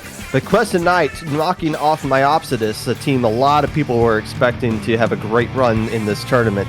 A very impressive result, but right now only one of them can move on out of this set.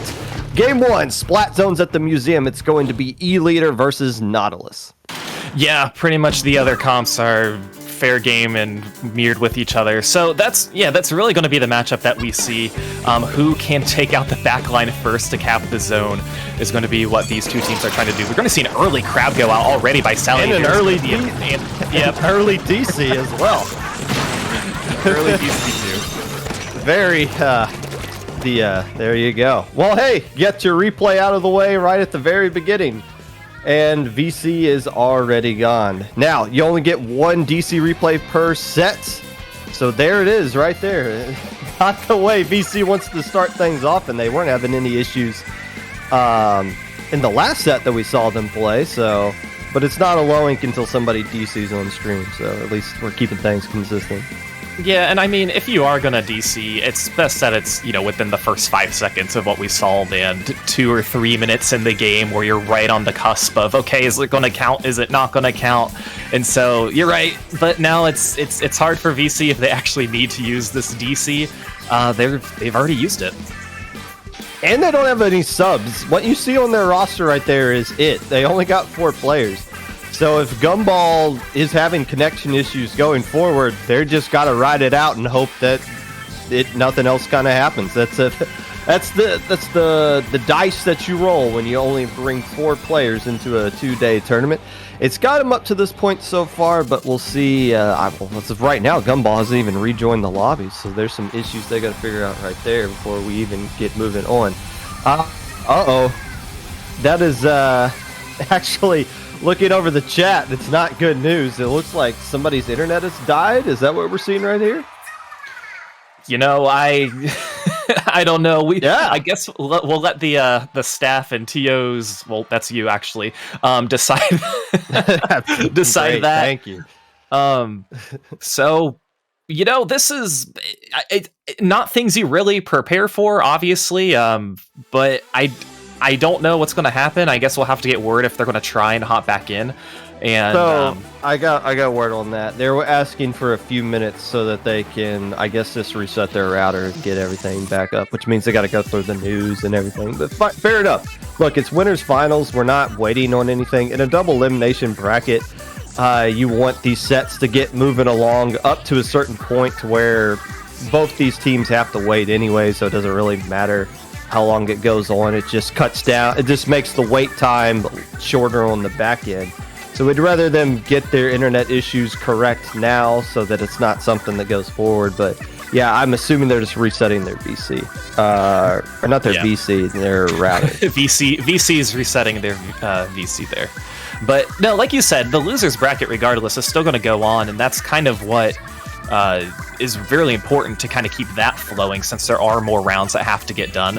So yeah, unfortunately for our sake and for everybody's sake watching in chat, it's a little slower. We don't get to catch the action, but to your credit, it's not going to slow down the actual tournament that is low ink. That just means we have less time to run ads for you guys, unfortunately.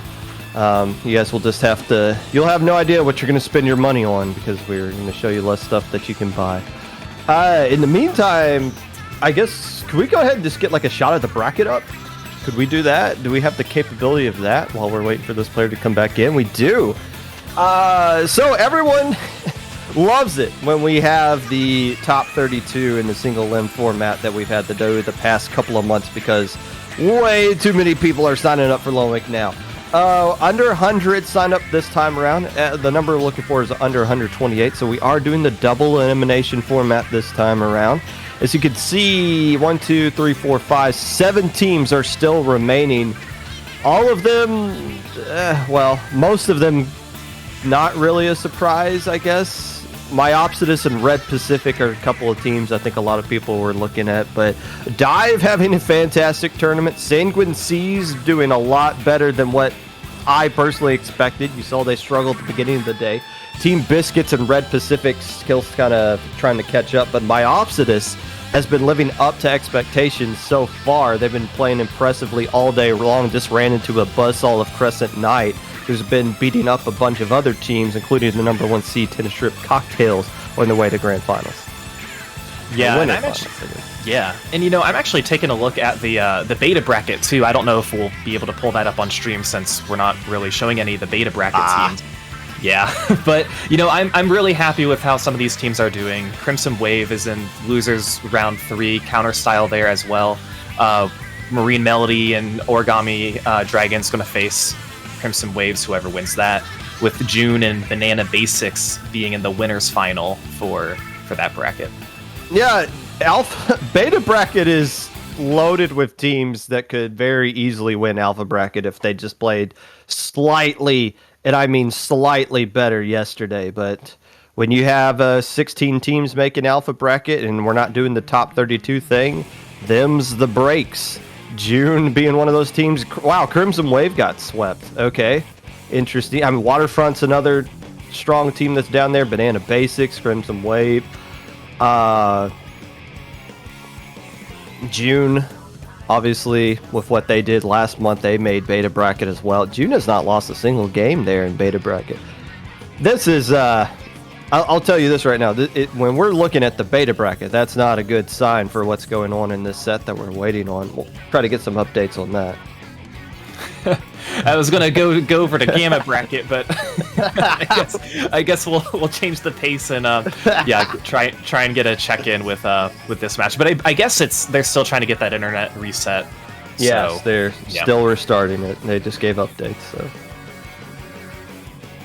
if you're just joining us, we were going to give you Crescent Knight versus Vici.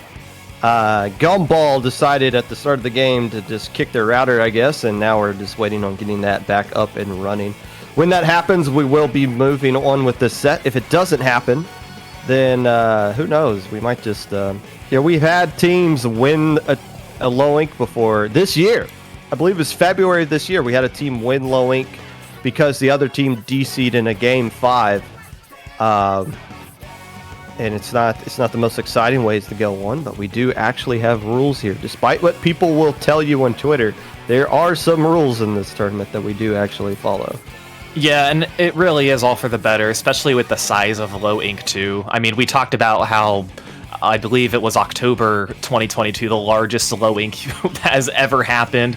And, December kind of being the slower month, but still, that's nothing to snuff at being over 100 teams who are participating, and calling that kind of like a low turnout. That is That's really incredible. Me and JPEG are not calling that a low turnout. To us, that's just that's a month off to some extent. At least for us, that it is. And yeah, I kind of pointed this out on my stream yesterday. December is always a low turnout. Last December, we had 58 teams. The problem is January is always the biggest tournament of the month. This past January, it was the biggest Splatoon 2 low ink that we've had all year. The January before that was the first time we ever did 4 Swiss groups because we had over 128 teams. So if that's any trend, this upcoming January, we might hit 200 teams, and that will finally be the time that I quit. But at least for right now, as we continue this stalling process, we just want to thank you guys for tuning in. Again, Crescent Night, VC, 4-2 yesterday. Going into this tournament, VC actually took a loss to Dive yesterday, 2-1. They avenged that loss 3-0, well, the sets right before this. Crescent Knight was 4-2 as well, but they did extremely well sweeping the last couple of teams getting up to this point. Again, they beat Myopsidus in a Game 5 off stream. So one of these two teams, I would not have suspected either one of these teams to make grand finals, but one of them, if not both of them, absolutely will. Yeah, and that's kind of the beauty of this too. And you, like you said, we have newer teams who are playing in low ink for the first time, maybe not new to the competitive scene, but you know, of course, we always mention with Ludi divs coming out, there could be teams who are now more interested in playing low ink. They think this is going to be better competition for them to find teams who are similar around their skill level. But yeah, when you have upsets that happened yesterday and you have that opportunity to face that same team again in day 2, and you can completely twist it around, you're going to have all eyes on you. People are going to be looking at this team being like, how did they turned this around so quickly? What else are they capable of? Yes. Sorry, I was typing in chat. So we're gonna give them 5 more minutes to at least get back into the lobby. As much as we would love to sit here and wait, we can't do that all day long. So we are gonna give them at least 5 more minutes to get back into the lobby. In which case, Game 1 will go to Crescent Knight. But they said they needed 5 minutes, so we're gonna give them exactly that, and hopefully we'll be up and running at that time. Yeah, and hey, I know, like, we had been talking about other tournaments, and, like, of course, like, Stormbreak coming up next week, which we're very excited for. But there's also a lot of people now that Ludi has started, and you might be watching competitive Splatoon for the first time. There might be new people who are thinking, like, where can I find all of this information? If you start by joining the IPL Discord server, that's going to be a good launching point to get you routed to some other organizations, other groups too. And I mean, even some smaller events, not even online events, like locals, like Popgun. We're both going to one next weekend, actually. At the beginning, Columbus, we're going to Columbus for the Belong local. So you know, it's just kind of getting your foot in the door in the competitive scene. It's going to be really cool. I'm excited about that. I've actually never been to a local before that hasn't been kind of like an online major. Yeah, I've been to a couple in that Columbus area, but it was a completely different venue. And I'm glad you brought that up because I've still not signed up for it, and I think a bunch of other people that I think are going haven't signed up for that either. We're just kind of waiting on there. What else have you been doing today? How's your life going? Oh, well, I played a lot of the of Big Run. I finally think we saved Wahoo World, but why? Being honest, just let it go. I was gonna say, if I'm being honest, I would be fine if the Salmonids kept it, but we'll see if we end up saving it or not, but I don't know. Hey, I got the Grisco Blaster a ton, so I was pretty happy, and every time I got a blaster that wasn't the Grisco Blaster, I was a little mad about that, but it's been a very Splatoon-filled weekend. I mean, actually a lot of great events that are kind of going on right now, too, between Big Run, with a bunch of Ludi sets that are kind of being cast as well, too. You can easily find those games in the Ludi server, and just being on the lookout for everything, too, so it's a good time for Splatoon. I always kind of like the beginning of Ludi and this time of year too, and a lot of fun things happening. We got another update. VC is looking for a sub. Picking the day 2 sub roll. I don't even know if we have subs that are still available. So, to sub out for this tournament, you have to sign up as a sub before registration closed, because we have to verify the subs as well to make sure that they're eligible for low ink. So you can't just, in any other tournament, I've seen people literally just grab somebody out of the chat to come and play for them. You can't do that here. You have to actually sign up ahead of time, which is frustrating for some people because they're like, how come I can't just play with my friend that I found? It's like, I don't know who your friend is. They could be anybody. So they're looking for a sub. I don't know if they're going to find one in time. We did give them a deadline. We can't just sit here and podcast all the live long day. But that is something that me and JPEG are currently working on to figure out. Oh, man, there's your fourth update with this one. It's intimidating if you're interested in playing, but you know you're going to be playing in the winners finals. So, but at this point, I don't think VC can be very selective with who they have to sub, because they are, like you said, running out of time to find one. But yeah, hoping we can get this game started right away. Splat Zones Museum. Even if VC has to forfeit a game 1, obviously it's not the end of it, but you would always like your fair shot at trying to win 3 games in a 5-game set without having any penalties. Crescent Night, we see they have 8 players on the roster, but I don't think VC is going to be picking up any of those players.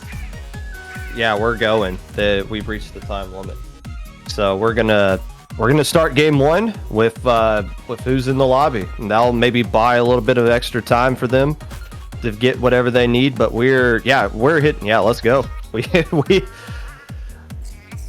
So we have to go with the people that are in the lobby, and that is going to be this awkward 3v4. They've wasted way too much time, so we're gonna be getting going here. I don't really know what to. Has this happened in a low ink before? No, like a match on stream. Okay. No, of course not. Well, hey, there's a first time for everything, and I mean, it's not impossible for VC to pull this off. We've seen them play before. No, it's impossible. They're not going to win. If they win this one, just give them the whole thing. There's no way.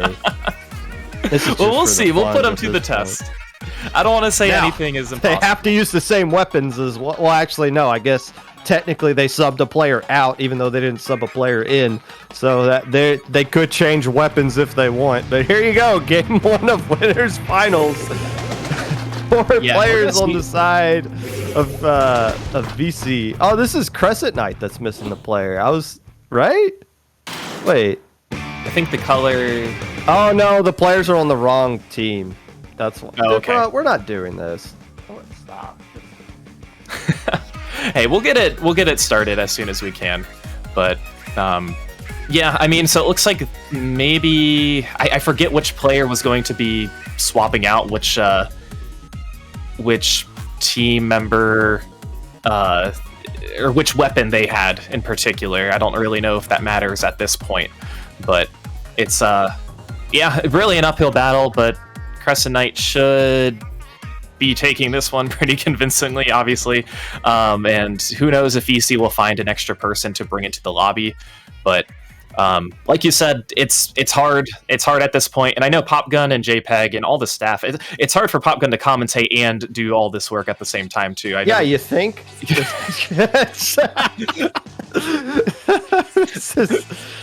Come on. I mean, this is why you don't go in. This is the risk you take when you only have 4 people on your roster. One of them goes out, and now you need to get a sub 2 hours into the turn. I don't think there's a sub available.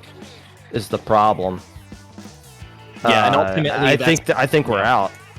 Yeah, and if they do, like they're pinging for a slate. Like at this point, you just need a body. Like it doesn't matter what weapon or role they play. You just need somebody to enter the thing for you here.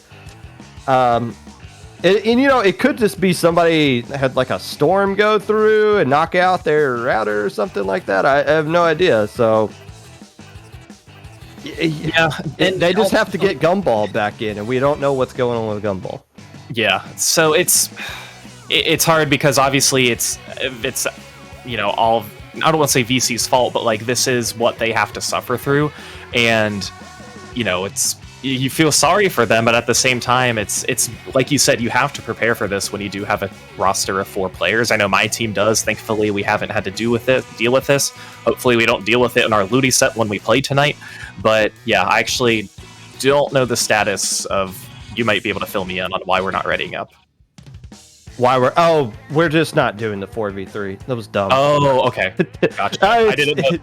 Yeah, and, we're just kind of flying by the seat of our pants here. But I mean, that was especially after how we just couldn't get the team set up. It's like, why are we going through this? So game 1 goes to Crescent Knight. They win game 1 by default. And we're giving another 5 minutes. They're dropping. Now, I see it in the chat right now. They are officially dropping out of the tournament.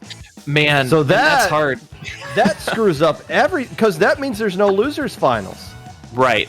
You're dropping not in a loser bracket, so somebody's not automatically going to advance. Yeah. I'm not a Battlefy person myself. I don't really deal with how things are organized on there. But that's going to be rough. Going to be, I guess, nice for some of the teams who are in losers bracket who might be staying alive one extra round if they thought they were going to get eliminated or if they don't have to play a certain round. But we will be working on getting a match headed your way pretty shortly. Likely we have to hop over to losers bracket at this point since Crescent Knight will be the winners of winner bracket. But like we said, since Vici is going to be dropping the tournament altogether from the winners bracket, they're not going to be in the losers bracket. They can't play, so you'll have to just stay tuned and see where some of these teams will be placed, because I don't know. And this is... So there you go. So we're... Yeah, so it looks like... Yeah, they're definitely dropping. So we're giving the 3-0 to Crescent Knight. I'm doing Battlefy, like, saying this out loud in my head as we're going through this. So Crescent Knight, congratulations. They have won winners finals. Because the other team only had 4 players and their internet just exploded. So they're gone. So here's the situation as I see it, and I'm talking out loud hoping JPEG is just listening because we're basically having this conversation through chat right now. Myopsidus and Sanguine Seas are playing in round 5.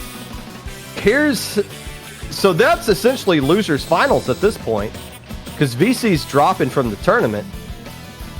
I think we just now, and I think they're playing game 1 right now, so we're gonna have to hop into losers finals afterwards. Let me keep stalling a little bit longer. Yeah, of course. So yeah, like you see on the screen, Myopsidus and Sanguine Seas starting off at game 0 right now. So as it looks, VC, you see them at the finals of losers bracket, but they're not going to be playing, so most likely what is going to happen, whoever wins this game, we're treating this as if it already is the losers final. Myopsidus versus Sanguine Seas. Winner will then be facing Crescent Knight. So unfortunately, we don't really have all the games that we thought we were going to have your way, being the winners final, being maybe 2 rounds of losers and then a grands. We're likely going to be hopping in the middle of loser final of Myopsidus and Sanguine Seas, and then following that will be grands of the winner of that versus Crescent Knight. So we're just gonna make this our losers finals. It was a best of 3 that these teams are playing in right now. We're gonna bump that up to a best of 5. Loser goes on to play Crescent Knight for the whole thing. So yeah, that's the inner pop gun in me is fuming right now. But the commentator pop gun in me is excited that we're going to see Myopsidus and Sanguine Seas moving on for the opportunity to play for Grand Final. Hey, if anything, this tournament's going to be a little bit shorter. This might be the quickest low ink we've ever had on the record books. But them's the breaks, as they say. And yes, Sanguine Seas, they said themselves it is pronounced like penguin. So I think sanguine works out in my favor. Do you know what the word sanguine means? No, because I do. Oh, well, okay, then tell me. Well, no, I asked you as like. I thought it looked like a type of pasta, but I don't think that it is. So so it has 2 definitions according to Webster. The first one is being positive in a not so positive situation, kind of like I am right now. I'm very sanguine about the fact that a team just dropped out of winners finals, but we still got a great tournament to going up ahead. The other definition is just like blood red, so it could be like blood sea if they're like kind of cringe like that, I guess. But we'll go with the positive. It's just the positive ocean. How about that? So kind of how you feel personally with the two definitions is how you're feeling right now. So I like that. But no, this should be a good matchup. And like we said, we're going to be hopping in. I think you said hopefully for game 2. Believe they are playing game 1 right now. But Sanguine Seas, we already mentioned, they went completely undefeated yesterday in day 1, going 18-0. Myopsidus, a team that we've seen many, many times here in Low Inc and Alpha Bracket. So this might be their opportunity to make it to Grands and finally take it. But they're gonna have to face a challenging Sanguine Seas team first. And it looks like Myopsidus won game 1. Don't report scores for this set till it's over. Okay, so it is going to be game 1. What was the first map? What is the maps of round? That's technically round 5 that they played in here. So game 1 went to Myopsidus. They won Splat Zones on Flounder Heights. Yes. Right? Well, we have... Wait. So they're... Wait, timeout. Wait. Game 1 was... You go ahead. I'm Sure, talking so- wait to myself. So I believe what we see on screen is correct because Hagglefish Market wasn't the map that we originally were going to see for Winners Finals. So I'm thinking Hagglefish Zones was in fact the first game that they played. But we do see the counter pick is going to be Splat Zones Flounder Heights. And of course, like now that we're technically in a different round of what these opponents thought they were going to be in, it doesn't really change the rules of the counter pick. You know, it's always been the same rules for the counter pick. It's just that now instead of 3, you're going to have a 5. So it's pretty much as if nothing changed. Just pretend that this literally is losers finals because it is. Unfortunately, we just didn't. We didn't have two sets prior. Ooh, just pretend this was losers finals. So Maps this one game 1. Yeah, okay, they can counterpick whatever they want. My confusion was if I thought that the C's counterpicked game 1 anyways after they just lost it, which would have been a very low ink thing for them to do. But here they are. And welcome in all the people that are joining from the raid. They were probably watching some Maludi sets. In case you're wondering how we got to this point, don't spend too much time thinking about it. Just enjoy the great action you're about to see upcoming and then get caught up on stuff later. Game 2 of Losers Finals. Myopsidus up 1-0 over the Sanguine Seas team. Now, Myopsidus. The last time they made this deep of a run in a tournament was October of 2021, where they were in winners finals against Unlimited Woomy United, and they lost to them 3-2. Since that time, Myopsidus has stayed in low ink, where Unlimited Woomy United has gone on to be a Div 2 team. You think back to over a year ago, what if Myopsidus wins that game 5? How would things be different for them now? Versus Sanguine Seas, a team that went 18-0 yesterday, mind you, did not drop a single doggone game, lost in round 1 today, but has now somehow, by divine intervention, found themselves in losers finals. Yeah, we're finally getting started with our games. So let's take a look at these comps. Myopsidus, we've seen the double splash that we had seen before. I like the double pick of the Exposure and the Machine pick on the side of Sanguine Seas. I don't think that's a combo that we did see yesterday on stream, but I always liken these choices. So right now, Myopsidus trying to go for some picks early on, as are Sanguine Seas as well. But this zone is hard because you don't really want to veer off your side. Sanguine Seas is going to get the first cap, but it's really not going to last long, and honestly, not even a lot of picks just yet. Yeah, this map's kind of similar at least the zones are similar to the old Piranha Pit in Splatoon 2 in the sense that if you just sneeze on the zone, every kind of storing just comes to a complete halt. As you see, it took a full minute just for somebody to get established control of zone, but they're not going to hold on it too much longer. Sanguine Seas able to finally establish the man advantage, and they're going to get control of zone. So it's really just a matter of who can get the longest lockout, and it's just who can kind of start pinning the other team back and out of the base. Because once you establish complete control of the mid on this zone, you're going to get a winnable score, and it might not be a huge score that you get. Yeah, that's really all you're looking for. I mean, once you're able to get the zone, you're going to want to push down further. I mean, Ink Storm is like absolutely crucial too on this stage, just being able to cover the whole zone. We see some early pushes now by Myopsidus pushing on Sanguine Seas' side. They are going to be taking control of the zone, pushing some of Sanguine Seas' members out. But Sanguine Seas, they're still keeping up a fight. Myopsidus holding onto that zone, and I don't know if they'll really have an opportunity to break in just yet. Two players are now going to be down on Myopsidus, with Sanguine Seas trying to push Myopsidus out back towards their zone, so it looks like it will be turning over to Sanguine Seas' side.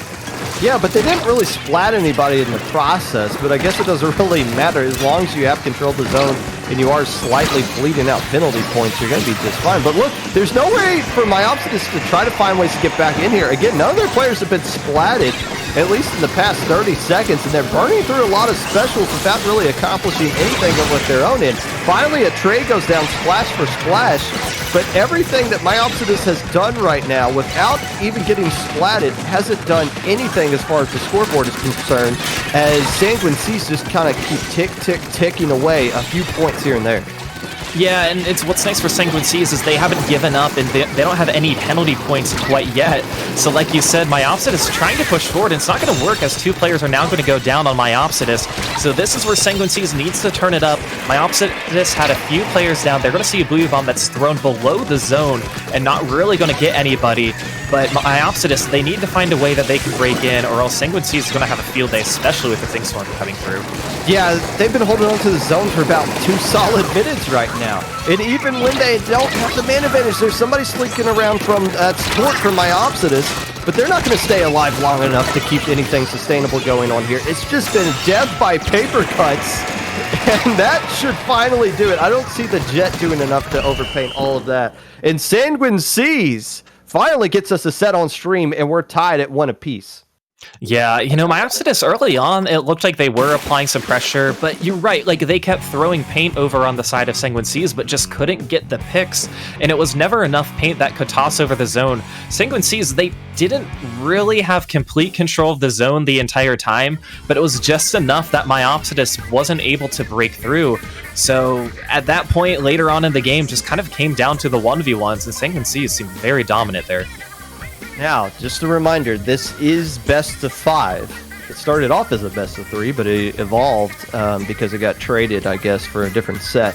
So now this is best of 5. Both teams have won on splat zones. Counter picks for this tournament, you can't go back to any map or mode that you previously have won on in the set. So splat zones is completely off the board for both teams. But if you're Myopsidus, you've been playing really well all day. The only team that beat you is the team that's waiting for you in grand finals, Crescent Knight, and they had to go to game 5 to do that. Myopsidus 2-0ing polyamorous gamership, sweeping Alliance of the Dam earlier on stream, and now tied 1-1 with Sanguine Seas for a trip with grand finals on the line. It looks like they're going to go with Tower Control at Inkblot Art Academy.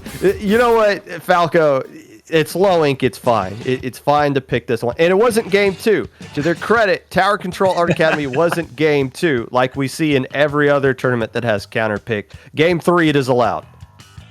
Yeah, game 3, it's a lot. You were pointing this out when we did the Splatomax tournament last month too, of how it's always the game 2, but nope, now it's game 3. It is okay. Hey, if you're looking at the bracket, what we are doing now is the round 5 matchup, but the winner will not be facing Vici.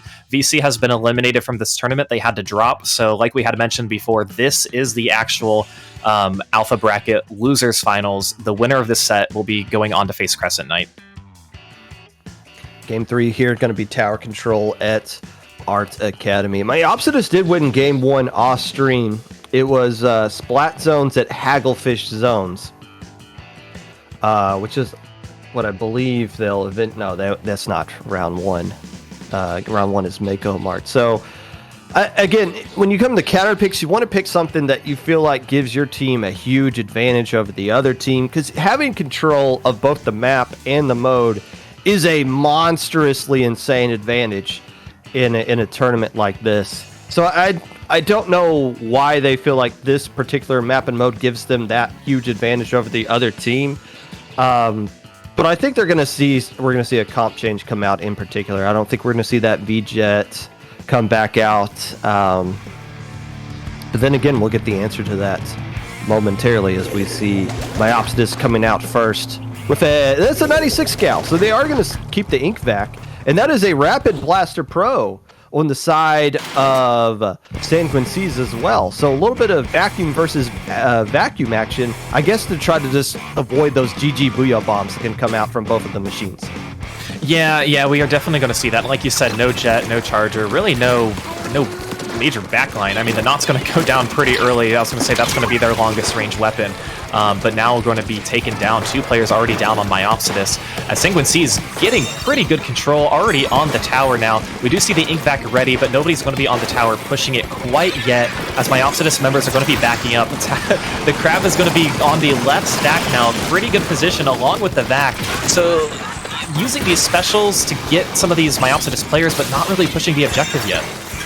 Yeah, both those vacuums used kind of awkwardly in some weird spots. It's one of those special kind of like Stingray, where if you're in the right spot, using it at the right time, it's great, but sometimes when you're just stuck using it and you're like, oh, I don't want to be using this anymore, you just got to sit there in some weird spot and wait for the timer of it to run out before you can start contributing to the action again. Regardless, Myopsidus able to get more splats here and force the last player to jump out. That's essentially a bit of a delayed wipe, as they're now able to push up very aggressively.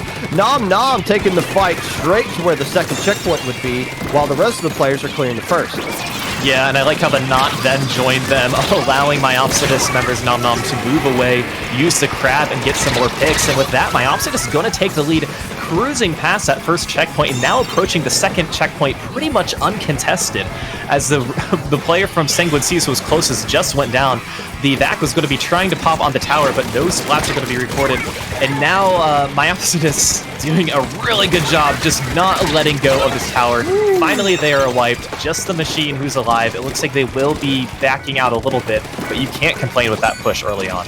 No, you cannot. 2 checkpoints and some change with 3 minutes left to go. But if you're Sanguine Seas, you gotta start pushing up here. I don't know if you want to go all the way up to where Nom Nom was, up on the bats area, but you at least want to clear out this first checkpoint. And that tower is taking a long time getting back to mid. Still, a lot of specials being built up. All 4 specials online for the Sanguine Seas team, as we see Crabs getting used as well. And that Booyah Bomb's not going to be absorbed by the vacuum. Instead, it's the Crab on the other side that sacrifices itself to take out the Booyah Bomb before it can get thrown. You know what? That's a fair trade. I'm glad we got that on stream. So yeah, Tower's going to be back at mid now, and Myopsidus opting to take the tower too. They have more map control now, which is going to help them out. As we see Nom Nom going up the right side, trying to get a little bit of a flank, able to get Equira on Sanguine Seas. Now with the help of the Booyah, it looks like they are going to try and extend this push even more. Let's see if they can comfortably get to this 20, as the rain is not going to be out. One more Booyah Bomb on the side of Sanguine Seas, not going to be thrown at the tower, since Benny is serving here as a distraction, doing a great job. But Tower just reaching that 20 mark where they had it before. But again, Papa, you keep up this pressure that Myopsidus has. Doesn't matter if you extend your lead, just control the map and know where all of Sanguine Seas players are located. And it's going to take a long time for, again, that tower to get back into mid, because it got so deep into the enemy base. I love the aggression Myopsidus is using, playing with the lead right now. But it comes down to, how can the rest of Sanguine Seas start capturing space with the specials they got? They're able to take care of the Nautilus players. That's step 1, but they lose a splash in the process. So the vacuum there forced that Booyah Bomb to be thrown to the left side, where there isn't really a lot of players for Myopsidus. So the vacuum forcing the direction of that Booyah Bomb, making it basically a waste, as the rest of Myopsidus players start cleaning up, and Sanguine Seas, another opportunity to get a push going, completely shut down. Yeah, this is where it is really important with just 1 minute left. Myopsidus looking very strong right now. Now I'm going to be opting to jump out to set themselves up in a better position. Sanguine sees they have control of mid right now, but they really need to paint in front of the tower if they want to try and get a comfortable lead, especially since they still have the second checkpoint they have to get through. So we see Squash is using the crab trying to splat some of these players. This tower is going to get farther than where it was before. Ahem throwing the Booyah Bomb towards in front of the tower too, but Myopsidus not letting up any of their paint or any of their defense either. 2 more players going down. Yeah, and again, it's not like Sanguine Seas hasn't had their opportunities to try to get back into this one as the timer's running out, and they're not even close to getting a special. Might get a Booyah Bomb out of that machine, but the machine's going to have to start pushing up and get a splat or 2. They do find a way to get tear of the Splash-O-Matic, though, and here comes the BL Bomb late without found any ink vac there to absorb it, but they're not in a good position, especially not that bad area along the left side, and there goes the machine. Are they able to hold on to this? They shouldn't. Oh, they absolutely shouldn't, and they're not. Okay, I was about to say, they're making it interesting, more interesting than what it should be, but Myopsidus should find a way to close it out, and they do. Yeah, I mean, Sanguine Seas, they had to do everything they could to keep that tower alive, and like you said, it seemed like Myopsidus, like, get on the tower, what are you doing here? But Sanguine Seas putting on the pressure, unfortunately it wasn't enough. Just that early push from Myopsidus seemed to just set the tone for the entire game too, because at that point okay, we pushed that early, we pushed all the way to 20 early in the game. We have the rest of the time that we can be patient. So again, Myopsidus just eyeing down members of Sanguine Seas, winning those 1v1s, getting that win, and putting themselves in 2-1 position. So can't be too disappointed with that. Myopsidus didn't overplay the fact that they got a lead. Instead, they just moved with the ebb and flow of the game, took what was presented to them. They didn't just sit back and turtle up when it was their time to get control mid and push the tower again. They did it. Even though they didn't add to their lead, they took a lot of time off the clock. They absorbed a lot of specials that had to be used on the defensive side for Sanguine Seas instead of the offensive side. So Myopsidus playing very, very experienced in not overperforming maybe not overperforming, not overplaying, I guess is a better sense, with the lead that they had. Instead played it perfectly. Game 4 going to be Rainmaker at Scorch Gorge. This is the counter pick from Sanguine Seas trying to extend this set to a Game 5. All right, we'll take a look to see if we have any weapon changes, and it looks like from the side of Myopsidus, not in particular. We are going to see the E-Leader coming out from Sanguine Seas, so yeah, I believe Myopsidus sticking with that same exact comp they had. Hey, if it works, it works. But yeah, the 96, it's not a bad kit. It's just we don't see Vacuum being used a whole heck of a lot.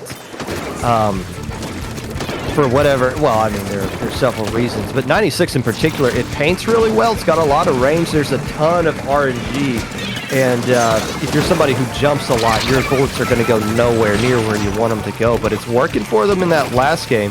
I think they just want to try to keep the speed as opposed to going back to maybe some other anchor weapon to get something going. But right now, Sanguine Seas threatening to get across this first checkpoint. Oh, Squash tried to overfeed the Vacuum.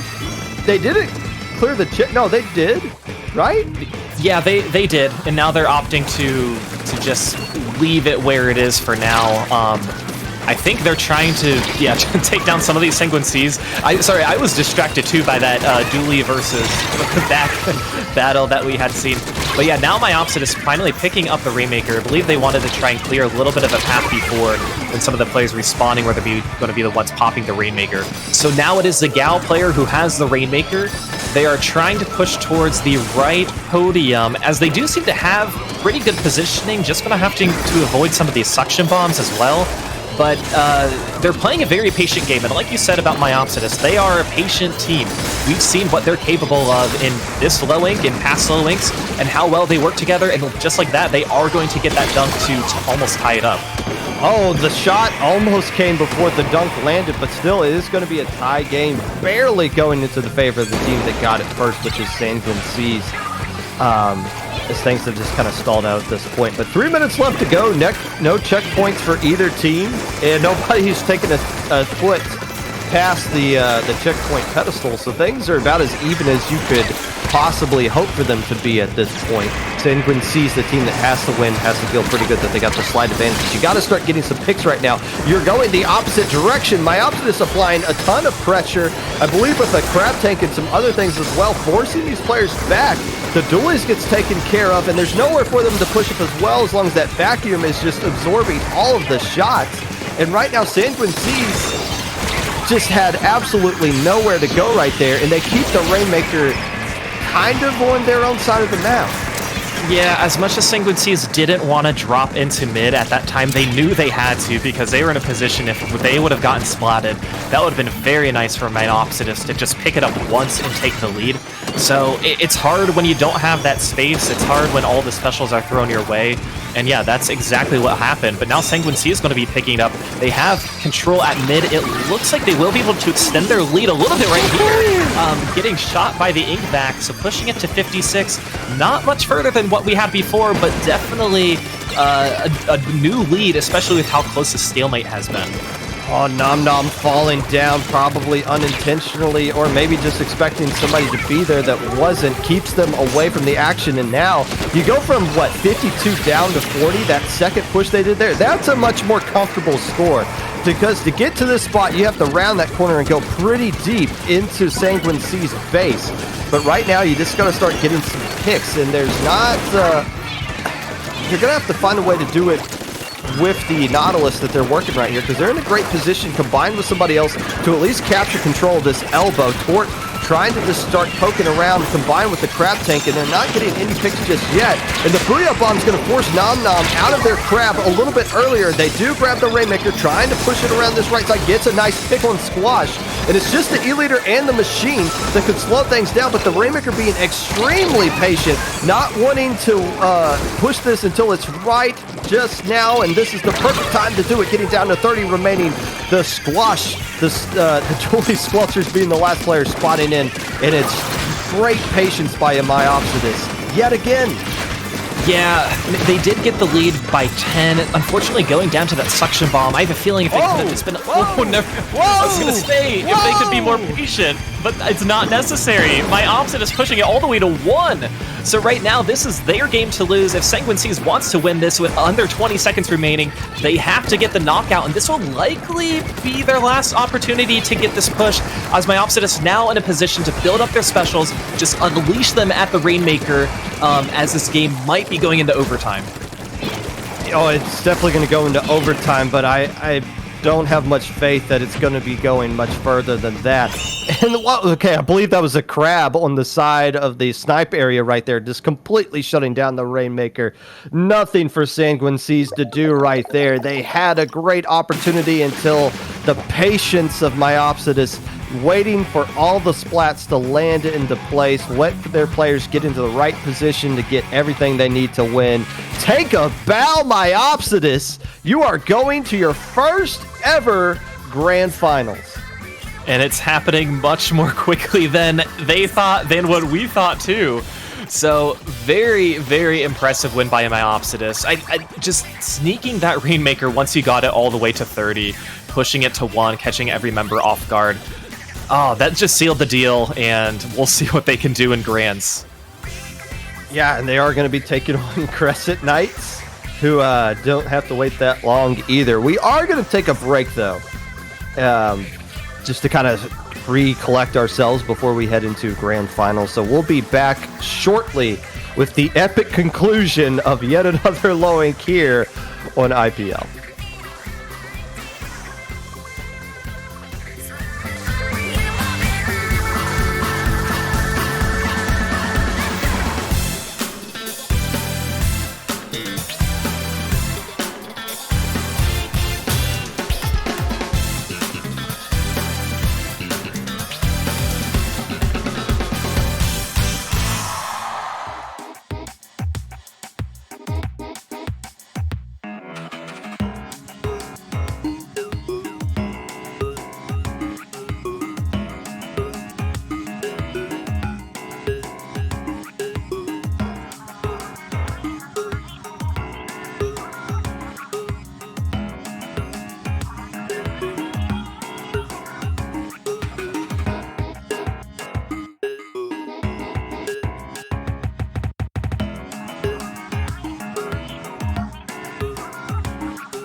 Hello, friends, and welcome back to Grand Finals of Low Ink December 2022. I am Popgun, joined by Falco, and we have a very patient Crescent Knight that is looking to beat Myopsidus for the second time today to claim their Low Ink championship. However, Myopsidus, one of the hungriest teams that we've had in this tournament, they were close to being in this situation over a year and 2 months ago.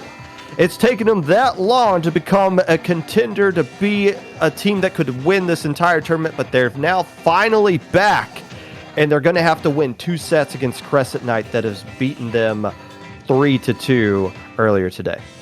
Yeah, a match that I'm sure we wish we would have gotten to see, but hey, we are going to see it now. Again, being finals, best of 5 here between these two teams. Crescent Knight not having to wait as long as they probably thought they were, so I'm sure they're feeling pretty good about that. Myopsidus coming off of a very nice win over Sanguine Seas. So going to be starting off with Splat Zone's Macomart for your low-ink grand finals, and I think Myopsidus, they like you said, they're hungry. They're very hungry for this win, but Crescent Knight has been seeming very impressive so far today. Yeah, the trend of winning low ink is it's some team that made alpha bracket randomly for the first time the month prior, and then they just automatically win it before you even get time to figure out who they are. Myopsidus, they're on about year 2 of grinding through this tournament, so winning this would be absolutely ecstatic for them, but they got a huge monster they got to overcome here. That is E-Leader coming out from the side of Crescent Knight. If you recall earlier in the stream, they ran triple splash and bow against their first round opponent, which was Waffles, beating them 2-0, but right now it's Myopsidus that lands the first blow. Yeah, they are going to land the first blow and actually take quick work of Crescent Knight, able to push forward just a little bit as they are building some of their specials too. Now we see Tort trying to go around for the flank, pushing some of the members out. Inkvac already out on the zone to prevent any sort of cap. Wavebreaker now thrown out by Crescent Knight, but Myopsidus doing a good job controlling this zone until they lose it, but 3 players are now down on Crescent Knight, so this is going to be a seemingly quick take back, but it's taking a little longer than I thought, Popgun. Yeah, but they're finding ways to get established right now. It just comes down to who can create the better lockout. Both teams should be extremely experienced on this map. We always use it this stage of low ink, but it's pretty much a staple, one of the best mapman modes in the game. But right now, it is Crescent Knight. Oh, save! No, I'm going to be the one that splats you. You don't get off that easy. Making sure they die as they're falling to their death anyways. Crescent Knight able to establish control and get rid of their penalty points. Yeah, that was very impressive dedication. Got to finish out the job. And like you said, Crescent Knight now has control of the zone. They will seemingly be in a good position to take this lead as Myopsidus is pushed back pretty far. So the lead is going to turn over to Crescent Knight's side as they still hold on to the zone. You see Sally sharking as waiting for one of the players to drop down, curious to see what they can do, just eyeing down the machine and able to take them down, but not before going down by the knot for Myopsidus. Oh, that's so frustrating that you paint everything but one little pixel, and it just so happens to be the one that somebody's sharking it. But still, as they were sitting there sharking in that spot, they lost control of zone because of it. So it's like, all right, how long? The longer you shark, eventually it's just going to work against you, even if you get the pick. So the zone did go into the favor of Myopsidus here, who is forced to retreat a little bit. Nice work by the 96 to come and help out Tort over here, and that keeps Tort alive, and that should allow them to get back into the zone and claim it for themselves. Yeah, Myopsidus, especially their not player, doing a very good job getting those picks and assists as Myopsidus has his own, forcing members of Crescent Knight having to jump out too. Crescent Knight finding it hard to break back in as Myopsidus still showing the aggression and pushing forward, getting a ton of map control too. So right now they are in a better position, but Crescent Knight still able to get a few picks here and there. But look at this map control by Myopsidus. They're able to have their knot pushed all the way on the left side, the machine and the Gal over on the right, preventing all corners and all flanks. So Myopsidus, keep up this good work. You're gonna do well if you can, but we're gonna see Wavebreaker and an E-Leader trying to push to get the zone along with the triple ink strike, and they are going to contest it. Not enough to quite take it over quite yet. Yeah, Myopsidus was able to pin down that E-Leader for a good chunk of time until the E-Leader said, screw it, I'm just going to jump down here and see if I can get something going. Able to get a pick on somebody and throw down Wavebreaker as well. So it's just a nice play by the E-Leader to break out of the contain that they were put in, allowing Crescent Knight to find a way to at least extend this game a little bit longer.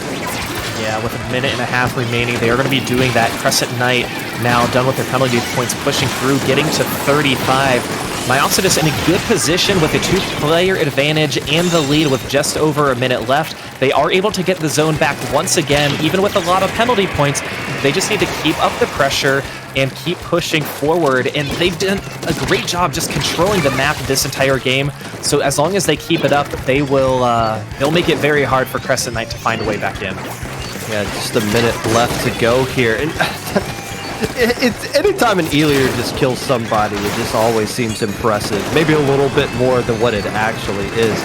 But right now, they got to find ways to capitalize off that great Booyah Bomb that's going to back everybody off from Crescent Knight. And that might be the reason why Myopsidus wins that one there. Myopsidus did not have the man advantage. In fact, 2 players were down, but they were able to throw the Booyah Bomb in a great spot that forces everybody from Crescent Knight away from the zone long enough for them to stall it out and get the KO. Yeah, at that point in the game, you need to do everything you possibly can to throw all paint on the zone just to contest it, just to make Myopsidus scramble a little bit, maybe try and splat members of Crescent Knight instead of the zone, so that gives you an opportunity to break in. But again, it just came down to the paint control for Myopsidus and winning the 1v1s. But it was a fun game. I'm glad we got to see the Sally Shark. But like you brought up before, the longer you're doing that, the more you're not really painting too. You can get that great pick, but if you lose control of the zone and lose control of the rest of the map at that point, at what point is it really worth it? Well, it was game 1. You're a little bit rusty coming down in there, and when you got the counter picks coming out now, I'm looking back over the chat from when these 2 teams played off stream. The last time they played, and I'm assuming that Crescent Knight won on their own counter picks, they picked Splat Zones at Museum, and they picked Mako Mart TC. Well, they just lost on Splat Zones, and they've already lost on Mako Mart, but they are opting to go with Splat Zones at Museum as their counter pick. So here's the interesting thing, because low-ink counter picks are always a little bit funky. It's hard to beat a team twice in any kind of tournament, in any kind of scenario. It's also hard to beat them twice in the same exact path. Just because they won on Splat Zone's Museum in the previous set doesn't mean Myopsidus isn't going to make any adjustments. Now, we didn't see that other set, so we don't know what those adjustments are. But picking the same exact maps as you did before is a little risky just for that sense. Yeah, you do kind of get that confidence, and you at least have some sort of data point of, okay, this worked before, we can do it again. But like you said, with so many things up in the air, it's not like it's not like Crescent Knight, or it's not like Myopsidus choosing their weapons before seeing the map and mode. So they are able to adjust based on what they're playing, and we will see if they do that and change their weapons from game 1. Crescent Knight opted to use an E-leader against in winners finals for the 5 seconds that set lasted, opting to stick with the E-leader here as well. Again, we saw them use bow earlier in the tournament, but E-leaders just works out so good right here. Somebody immediately going for a fight on the side. It's the T-Tech over here, and Myopsidus is forced to at least recognize it as you see him throwing some point scissors. They know those players like the Shark in the tiniest bit of ink. But Tort dropping down here without locating that T-Tech and gets away with it. Still, Sally comes over to help out, and they're able to get Tort. But while all this action is going on this one particular spot of the map, nobody has capped zone yet. Yeah, all the attention was over on that right side. As soon as one player drops and they're spotted, you know that they're calling that out in the voice chat, and all other things are secondary, such as the zone, which is finally capped 45 seconds into this match.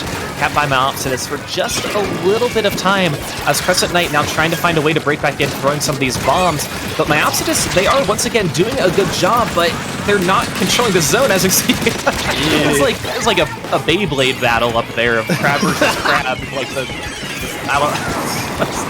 That was funny.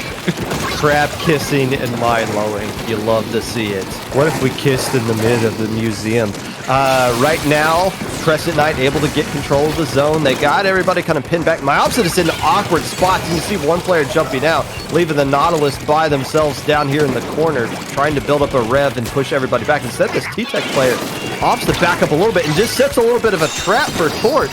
Oh no, Tort's staying alive long enough, keeping the attention on them, allows their teammates to spawn back in, and they do cap control of zone. Yeah, the ability of the knot and how well they can just finesse is really incredible by Tort. So we do see the Wavebreaker in zone along with the Booyah Bomb and the Crab on the side of Crescent Knight. They don't have the cap just yet, as Myopsidus still has, once again, plenty of map control. But with Sally doing this once again, staying in the little sliver of ink that they have available, waiting for somebody to come by. But with 2 players down, we'll see if they come out of their area to try and go. I don't think they are. Oh, they're still there. They are still there trying to shark. But they're waiting for Myopsidus. They're waiting for Myopsidus to get lead before they do anything. You can only shark for so long. Eventually, you got to do something against the zone. Instead, their teammates spawn back in. They get decimated because they're basically in a 3v4 situation. And Sally coming out here is way too late. Now they get splatted. That shark lasted way too long. Yeah, that really put Crescent Knight in a permanent 3v4 situation. And that just helped Myopsidus get the lead that they have. Now, Crescent Knight able to cap the zone, giving 72 penalty points to Myopsidus.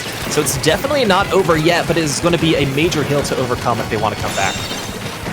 Yeah, and this is, again, Myopsidus able to get back control of zone. And, I mean, look, again, this is a repeat of what they played before, and I'm pretty sure Crescent Knight won on this map and mode, but they probably didn't wait so long with the sharks that they have right there, and they don't have a lot of opportunities to find something to keep this match going a little bit longer. Now able to get a couple of picks. This is Sally now being on the offensive side of things, and this should cap the zone back into their favor, but the rest of Myopsidus players are still alive right here. 2 players trying to just keep the set going a little bit longer. Can they get some picks over in that corner? Man, that one spot in particular has just been where all the fights have been taking place. Yeah, we see, because we know the aggression from this Crescent Knight team of wanting to push up and sharking. So Myopsidus, once they finally spot them, all the action is going to go that way. Crescent Knight now able to get the zone once again. No more penalty points on their side as they are trying to protect some flanks. But again, it's just the sharking of this Crescent Knight team, and how well they're able to push up. I mean, they're doing better at this point now since they almost have the lead. It's going to be hard with some of this rain coming through, so it's all going to be throwing your specials on the zone if it's going to be long enough to get this cap, and it's not. With 3 players down, it's still going to be alive. So look at this, Crescent Knight able to come back, win game 2, and tie it up 1-1. Calculated. We purposely gave them that huge lead to lull them into a false sense of security so that we could come back and beat them in the end, forcing them all to drop down that right side and just feed right into everything that we had going on right there. So there you go. Crescent Knight able to tie up the set at 1 apiece. They are still 2 games away from winning this whole tournament. Myopsidus has to win this set, force a bracket reset, and then win that one if they want to find themselves as standing atop the podium at the end of this one. So there you go. The same map and mode they picked last time. They're able to win on it again. Will game 3, if we go to a game 4, Myopsidus winning this one, will they counter pick tower control at Mako Mart? We'll find out then. But right now it is Myopsidus' counter pick. Yeah, and you talked about a bracket reset, which they are perfectly capable of doing, and we had brought up the fact that in round 3 of winners bracket, Crescent Knight beat them 3-2. So Myopsidus able to hang in there, and again, I can easily see this happening. We always love bracket resets for kind of the content and the storylines and the hype and everything, but again, moving on to game 3, this is where your counter picks are very important when you're tied 1-1 in a finals, in particular game 3. Just knowing that after that you have 1 more game to win in order to win the whole tournament or force that bracket reset. Yeah, you win game 1, then all you got to do is win on your counter picks, and you're going to be just fine. We don't know what Myopsidus picked in the last set between these 2 teams. They were the team that was hosting, so they just kind of picked the map as they went along here. And I think we're still waiting on whatever their decision is going to be for this particular map and mode situation here. They just can't go to splat zones or anything. Of course, tower control at Inkblot. Fair enough. That's the counter pick they used in the previous set against Sanguine Seas, and they looked pretty good on there. Is this what they used in the last time they played? I don't know, but this is at least the map that Myopsidus feels really comfortable on. Yeah, and at this point with how even these teams are, that's definitely going to be the strategy of, okay, what are we comfortable with versus what do they struggle with? And at the same time, two teams at this caliber, I don't know if you have any particular maps and modes that they would struggle with. So, can't go wrong with this, I guess, if you are Myopsidus with this counter pick, like you were mentioning. And a counter pick that we had seen all the time. I think the E-Leader might be doing some work too on the side of Myopsidus for this stage. Yeah, I was kind of hoping that we would see the bow at some point come out from Crescent Knight, not because I think it's particularly good. I mean, it is good. It's just we haven't had enough players in the scene kind of lab it out to this extent. I just want to see it just because it's cool to see something else, but E-Leader probably is something that's going to be sticking out here. What Myopsidus has been doubling down on is using this 96 gal. And it threw me off the last game. I was like, why are we still seeing a vacuum? And it was like, oh, right, the 96 is still in play. Again, it's a good weapon in the right hands. And back in Splatoon 2, for some points, 96 was really strong, especially when it had armor here. It just comes down to how you use vacuum well, and you can use vacuum as a defensive thing, again, to absorb a lot of those usual GG specials that just completely shuts down the tower at the end of the game. So if you have vacuum at the right time, it's going to work out well, and I think we're still going to see that 96 here, because especially they used it in the last one, the last set before this one here. Game 3, things tied at 1 apiece. Winner is going to be 1 game away from ending this set, possibly ending this tournament, and there is the 96 gal sticking around. E-Leader's coming back out as well. Yeah, really no surprises here. We do see the double splatter shot on the side of Crescent Knight with the T-Tech and the vanilla splatter shot too. So we will be seeing the triple ink strike and the Trizuka, or the Inkzuka coming out too. A lot more maneuverability, I think, for the side of Crescent Knight. And all right, that's gonna be a quick tower take by Crescent Knight as they're approaching the first checkpoint. Myopsidus got bullied in the first couple of seconds of that one, and T-Tech were able to, well, kind of grind up the walls a little bit before falling back down.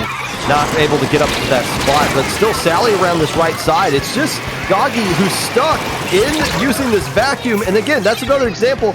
Stuck using a special when you don't want to be using it at all. And right now that second checkpoint falls. It's all going into the favor of Crescent Knight right now. Yeah, not really what Myopsidus was hoping for in this situation. Look at this, already pushing to 24, less than a minute into the game, and this being the third checkpoint too. So Myopsidus needing to find a way to break in. They don't have much retail space to work with, as, oh, look at this, Comey Echo with the good, look at that! How do you do that? Oh boy! Crescent Knight turning up the heat, winning game 3, 1 game away from taking home the gold in low ink. Whose counter pick was that? Myopsidus made that one? That looked like Crescent Knight came out ready to play that time. Myopsidus forgot to show up. Wow. There you go. And yeah, it's sneaking up on us, but Crescent Knight is 1 game away from winning this tournament, and they've regained control of this whole set. After losing game 1, they beat Myopsidus on their counter pick, so now Myopsidus has to win their counter pick and then beat Crescent Knight seemingly on another map that they're going to use. Oh, actually, Crescent Knight can't go back to Mako Mart tower control because they just won on tower control, so they have to come up with something new. But that's game 5, even if we get to it. Right now, you got to focus on winning game 4, and wow, that didn't work at all. What is your backup plan going to be? And yes, to those asking, best of 7 is when it's single elimination only. This time around, it is a double elimination tournament, so it's best of 5 because there's a possibility of a bracket reset. But Crescent Knight's hoping it doesn't go that far. They want to end the tournament right here. You know, what's really hard about that, if you're the match that we just saw, if you're Myopsidus, you don't have any time to absorb what happened in that game. And quite frankly, I don't even think you want to. You don't even want to figure out, okay, what went wrong? Where did we go wrong? You're going to just like focus on the negative at that point. Right now, you have to figure out what you're going to be doing on Rainmaker's Scorched Gorge to keep your chances alive. And this is the other map that they want. They didn't pick this one in the previous set. This was Sanguine Seas that picked this map, but they obviously feel comfortable enough to decide things here. If Nom Nom can get pushed up into the right spot that they want to be in, right in front of that first pedestal, like they were able to find last time, they're going to be just fine. And you saw them the last time being very patient, knowing when to turn on the jets, knowing when to back off a little bit, knowing when to play defense, knowing when to start making their pushes happen. Myopsidus was able to do that last set when they were in control of things. Can they do it right now, knowing that one mistake will end their tournament run? They've wanted to get here for 2 years almost. They've wanted to get up on this particular spot. They've been waiting so long for this moment. Can they calm down and not let the pressure get to them? Because Crescent Knight doesn't have any pressure on them. Nobody expected them to make it this far into the tournament except for May themselves. They've never been this deep before. It's almost like they don't have to deal with the pressure of losing because it's just win or nothing else. Who cares? All the pressure's on Myopsidus now. How do they respond to it? Yeah, it's going to be hard. Like you said, when you don't have that expectation of, oh, this team normally does as well, they could let us down. No, they've got to get the Rainmaker going here for this game. And let's take a look at the comps again on the side of Myopsidus. Really no changes. There's the bow you were looking for, Popgun. Well, I was just looking for it just because it's cool to see. But you do see a lot of Charger players, especially higher level Charger players, that just say, nah, I'm not touching Charger on this map or E-Leader. You see them use things like X-Splosh. You see them use a lot of Flingza. But Bow's got a little bit of a combination of kind of like the X-Splosh arcing, but a lot more mobility to it as well. As you see the Killer Whale be coming out instantly. So a lot of specials being used early on, and it should allow Crescent Knight to at least get some map control. As Nom Nom trying very hard to get to that one spot. I talked about that they were going to have to try to get to. They were trying to go there early for seemingly no reason. Yeah, well now finally Crescent Knight able to pick up the Rainmaker. It seemed like the use of specials not really to get the picks, but to help with the map control and push out members of Myopsidus. Look at this one of the members, Nom Nom, coming around from the side, getting that pick, not allowing Crescent Knight to get to the first checkpoint. So that's going to be really good, especially now that there are 3 players down. You don't let the opponents get to that first checkpoint on their push when they had a lot of map control. That is going to favor you, so this will put Myopsidus in a good position to get to the checkpoint, and this is exactly what they're going to do, along with having some specials at their disposal. Yeah, they didn't waste any time. You saw Benny getting set up along that edge there, start ledge camping, and they're able to pick up the Rainmaker after the checkpoint as more players are starting to fall down now. Can Crescent Knight find a way to shut down this push, though? They've got Killer Whale online, but this bow player has to go really far back to try to stop things. 44 remaining. Myopsidus, we know they like to be a little bit sneaky right here, and Tort not going to able to get up to that Rainmaker, but will provide the opportunity for their teammates to jump back in. Myopsidus is going to try to keep the pressure up, even though the Rainmaker should reset back to mid. It's going to be a very yellow Myopsidus mid. Yeah, that's what you want to do, assuming it will turn over, or reset rather. Having that map control out mid is going to just put you at a better position to pop the Rainmaker, seemingly what Myopsidus is doing now, but having to avoid some of these Killer Whales from Crescent Knight, and avoiding some Booyah Bombs as well. Crescent Knight doing a good job getting more map control at mid, but right now they need to focus on some of these picks if they want to try and pick up the Rainmaker and push. Locating some of these Myopsidus members is going to be tricky. We've seen how well they've been able to maneuver. And Myopsidus back into mid, looking to get some more splats on Crescent Knight.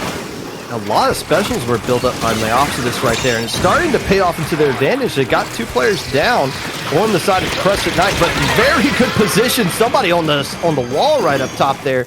Even though Nam got there a little bit too late and ultimately doesn't get any splats on the back end, but a great defense there by Crescent Knight. But here's the thing, they can play great defense all they want, but with 2 minutes left to go, eventually you're going to have to start finding ways to get some offense going into their favor.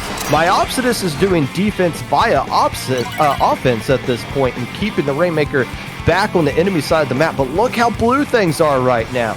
If you're Crescent Knight, this might be your best opportunity to at least pick up the Rainmaker. But even when that happens, there's still got players going down. Yeah, it's just been hard because Myopsidus has still been applying some pressure trying to push forward. And now Crescent Knight able to pick up the Rainmaker, but quickly going to go down to this Crab, who's not letting the Rainmaker go anywhere. So Myopsidus, like you mentioned, playing really good defense at this point. But if we could see a little more from them, perhaps, this would make this would make Crescent Knight just having to scramble a little more. Crescent Knight, like you said, needing to pick up this Rainmaker and then potentially getting the ball rolling from there. But with all these specials being used by Myopsidus and how well that they have been able to traverse the map, it's going to be hard. That was honestly a critical 1v1 win for Torch on the back there against Sally. Because if Sally wins that one, they have complete control of that elbow area. And with how blue the map was, it seemed like Crescent Knight was going to find a way to at least get that checkpoint. So Torch winning that 1v1 is huge for Myopsidus' capabilities right now. Oh, Vacuum doesn't get the crab, but the crab able to overfeed the Vacuum, get the splat right there. As Crescent Knight does have the man advantage. Echo being very patient right here, but Vinny being very annoying with this Booyah Bomb and the machine, just arcing some shots and keeping the Rainmaker honest. But now, they're starting to look like Myopsidus is losing some ground. There goes the checkpoint. Yeah, checkpoint, 30 seconds remaining before overtime. Crescent Knight finally getting past that first checkpoint.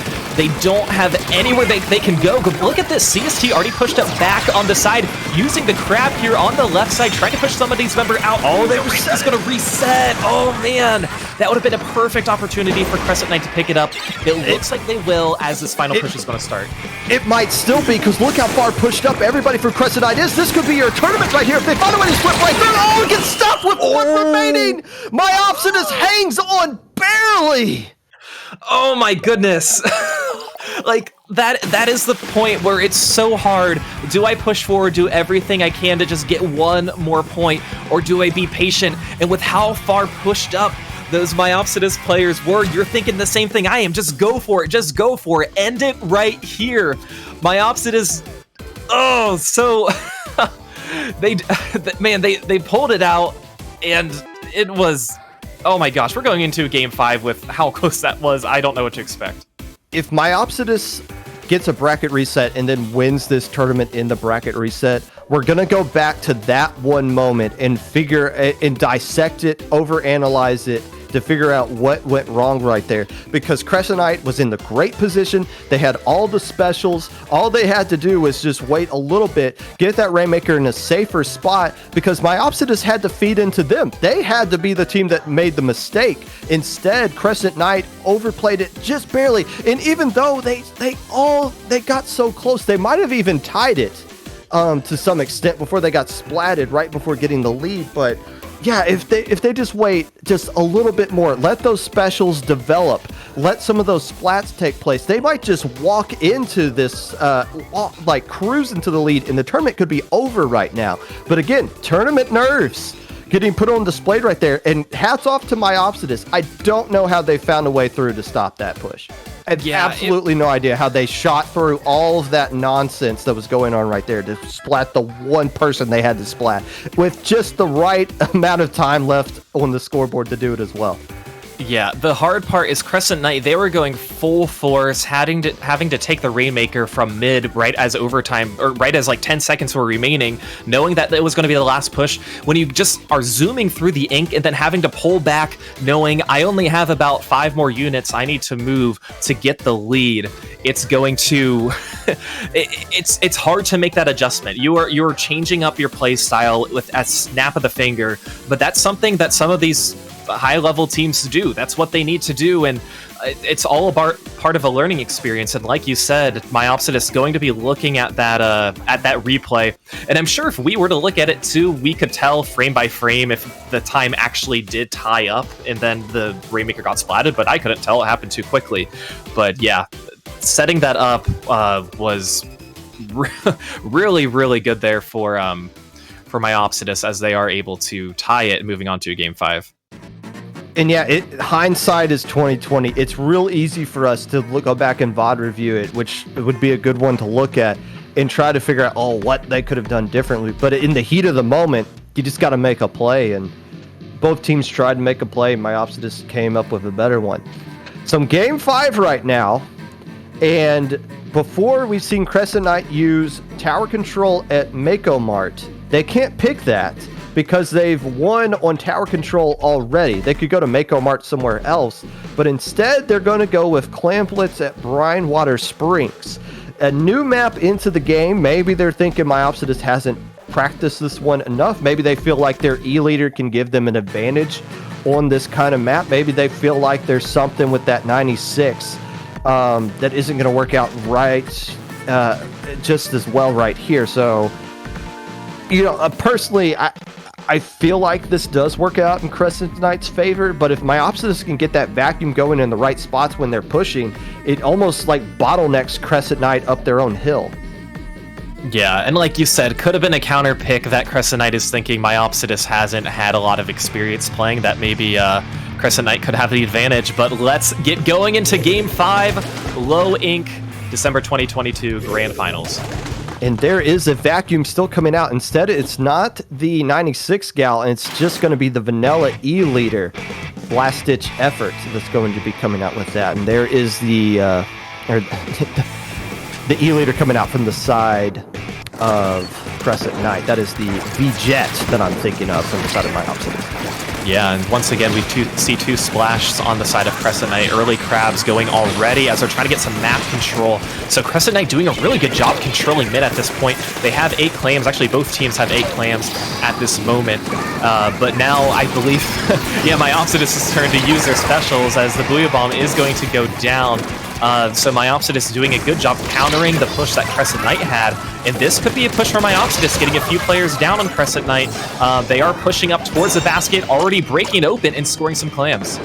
And yeah, that's why the vacuum is useful in this scenario, because that Booyah Bomb had nowhere for it to go. They wanted to throw it right on top of those players, knew it was going to get sucked up, so instead they just throw it down on the ground and accomplish nothing.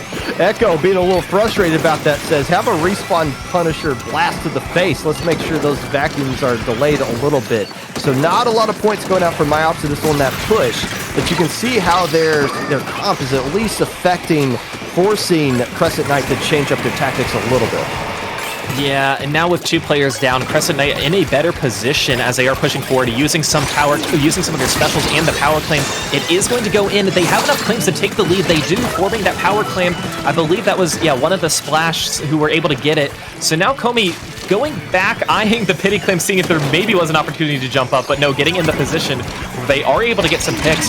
So with that, 2 power claims on the side of Crescent Knight, allowing them to take the lead at this point and setting themselves up in a better position than they had before. Myopsidus now pushing forward with his ink back, eyeing down the crab, shooting it right towards the crab, but no, going to go down. So right now, this looks like it's looking better for Crescent Knight.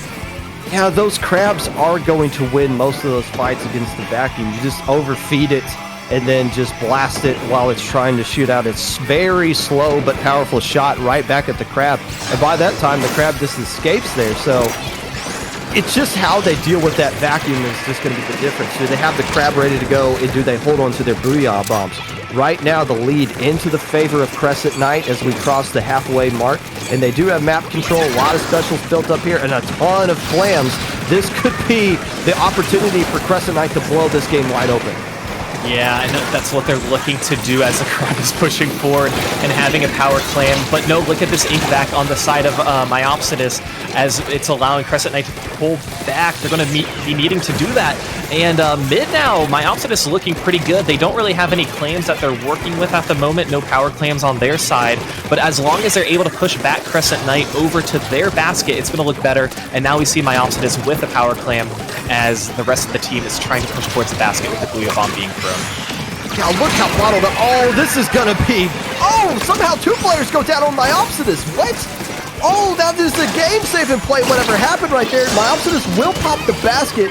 They probably will find a way to get a lead here, but probably not a whole lot more on top of that. That looked like a game-ending push that was brewing on the side of Myopsidus. Instead, they only get a 4-point lead that isn't going to be standing very long if the basket gets opened by Crescent Knight. All they're going to do is pop the basket and throw in 2 more clams in the next minute and 20 seconds. The lead will be theirs.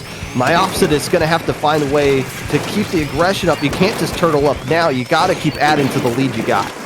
Yeah, and it's going to be starting with these picks here from Echo, trying to spot some of these players towards the basket. Sally now going to be crabbing towards the basket. Power Claim going to be jumping in close to the basket with the Booyah Bomb being ready, but we see the vac being used as well. Sally going to be pushing up, going down. I don't know if it was really thrown or if it was like sucked up or something, but Crescent Knight, with a few players down now, Myopsidus doing a great job with their save, taking back control of mid, and with about 40 seconds left, they are in a better position if they want to try and get this bracket reset. There was nothing there for Crescent Knight. There was absolutely nothing there. They just tried to hold forward and see if it would work, and it didn't. Myopsidus shut down the push, and they're going to punish them pretty severely for it right here.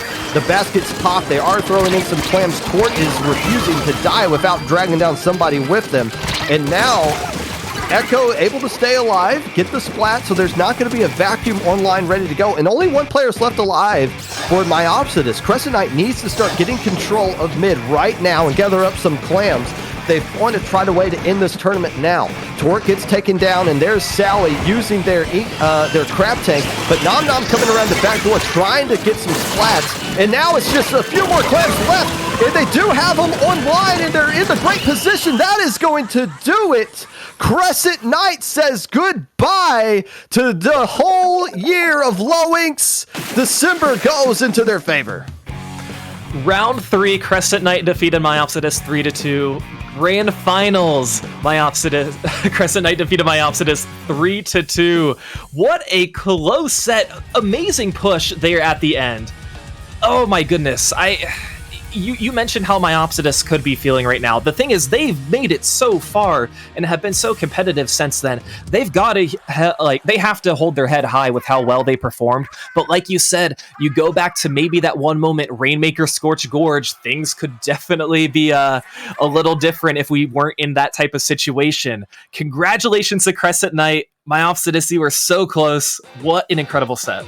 Yeah, and if you're Crescent Knight, you don't even have to go back to Game 4. You can just forget all about it. It didn't happen. You don't have to worry about it anymore. But for Myopsidus, that was a great run. I think they just sacrificed a little too much on that back end there to try to... When they got extended to their lead, they probably lost too many players in the process of that. But that's credit to Crescent Knight recognizing when they need to push up and start being aggressive to get that one going there and get the control of lead. They had all the specials, everything that they needed, started getting those picks. And Myopsidus was playing great. Crescent Knight was feeding into them.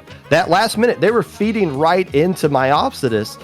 And it just ultimately came down to, once Myopsidus took advantage of it, they sacrificed too much to extend their lead there. So... yeah, I mean, with how competitive these teams are, we can talk about it with how close and the back and forth. It was very close, and Crescent Knight, like we said, I don't know if we would have called it ahead of time with how well they would have performed. Myopsidus, we're not really surprised that they could make it this far and do well, but a wonderful alpha bracket, even though it was a little shorter than what we saw. But Popgun, correct me if I'm wrong, but we're actually not done with low ink today. Is that correct? You guys are in for a treat. You guys are in for low ink history. And this might be the only time we ever do this, but we're not done. We are going to be broadcasting to you guys, since we ended Alpha Bracket a lot earlier than usual. We're going to be giving you guys beta finals. June is waiting for the winner of Banana Basics and Waterfront, who's tied 2-2. And since we got the extra time, we said, what the heck? We're going to be giving you guys beta finals coming up pretty shortly whenever this one wraps up. It's not for who wins the whole tournament. Crescent Knight has already won it. They are your champions forever and ever. But we got the extra time, and we're going to go for some extra content here. We're going to be giving you guys beta finals. How about that? Yeah, hey, like we said, a low ink history. You guys have been asking, when can we broadcast beta? When can we see gamma? Hey, here's your opportunity. If somebody from winners finals has to drop out, then we might have the opportunity to do this. So we're happy we get to do it too. And like we said, some of these beta bracket teams we see in day one on stream, but we don't really pay that much attention to during day two, because there's really no point, because we're streaming Alpha Bracket. It's not until Popgun does the Popcast low ink review that we get to know what happens. So you guys are, like we said, in for a treat, and we'll be hopping into the finals as soon as we can. It looks like, yeah, I think the screen says Banana Basics and Waterfront tied 2-2. Yes, we were We're immediately going to start broadcasting High Ink right now. We're going to do that. That's where we're going with. Yes. Of course not. Now, we're only doing this. Banana Basics just won. I don't think they're even aware. So, oh, yeah, they're being aware of now. So, yeah, we're going to be giving Banana Basics versus June, and this is going to be grand finals of Beta Bracket.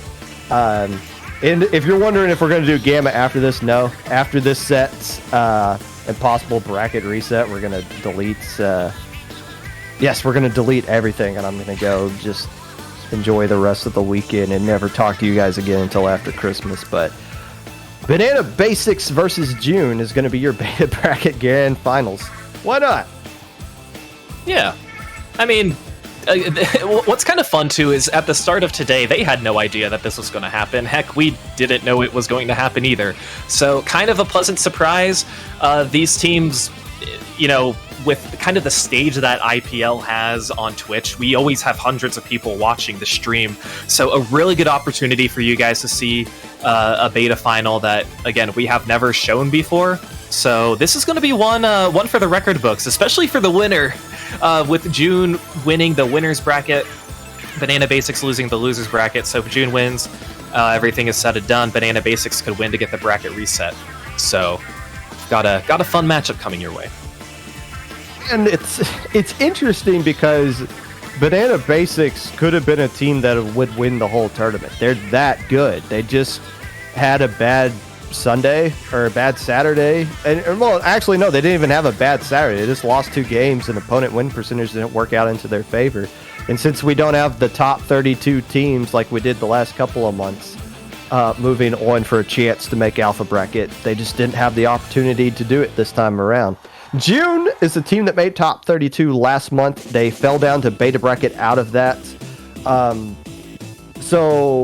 I'm assuming I got to look at the bracket right here. Yeah, they've already swept Banana Basics 3-0 in the set leading up to this. They actually played a winner's finals. Imagine that. What a novel idea. So June's already... Has June lost the game all day? No. They are 3-6-9. They were 11-0 against the teams they brought, including a 3-0 for Crimson Waves as well. Yeah, that's a very impressive performance with how their day 2 went. Like you said, going 4-2 in day 1, that's impressive on its own too.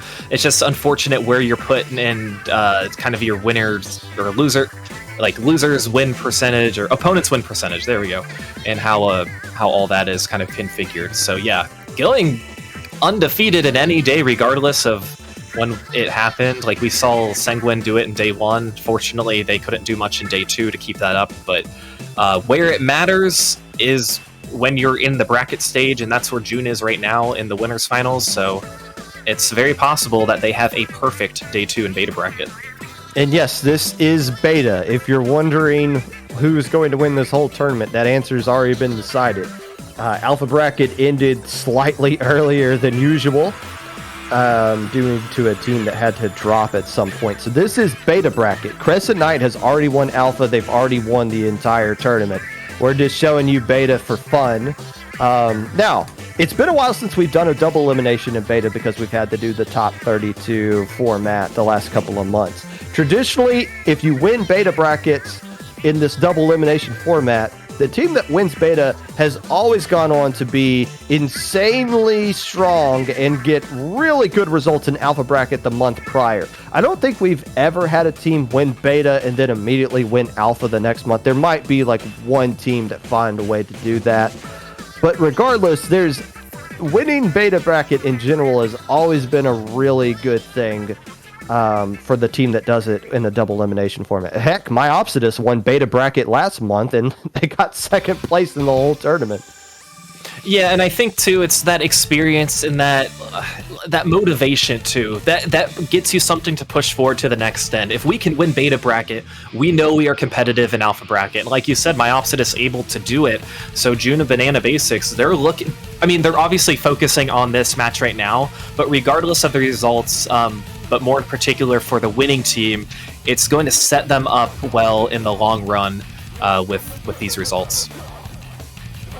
And I think most of the players are into the lobby here. Banana Basics got 4th place in Alpha last month, 4th place overall. I think they had to get a sub towards the end of their Alpha run, if I remember that correctly. And then I forget who they lost to. If you're wondering if we keep track of what happens in these tournaments, we usually do. Just it's not memorable enough to keep up at the top of our heads here.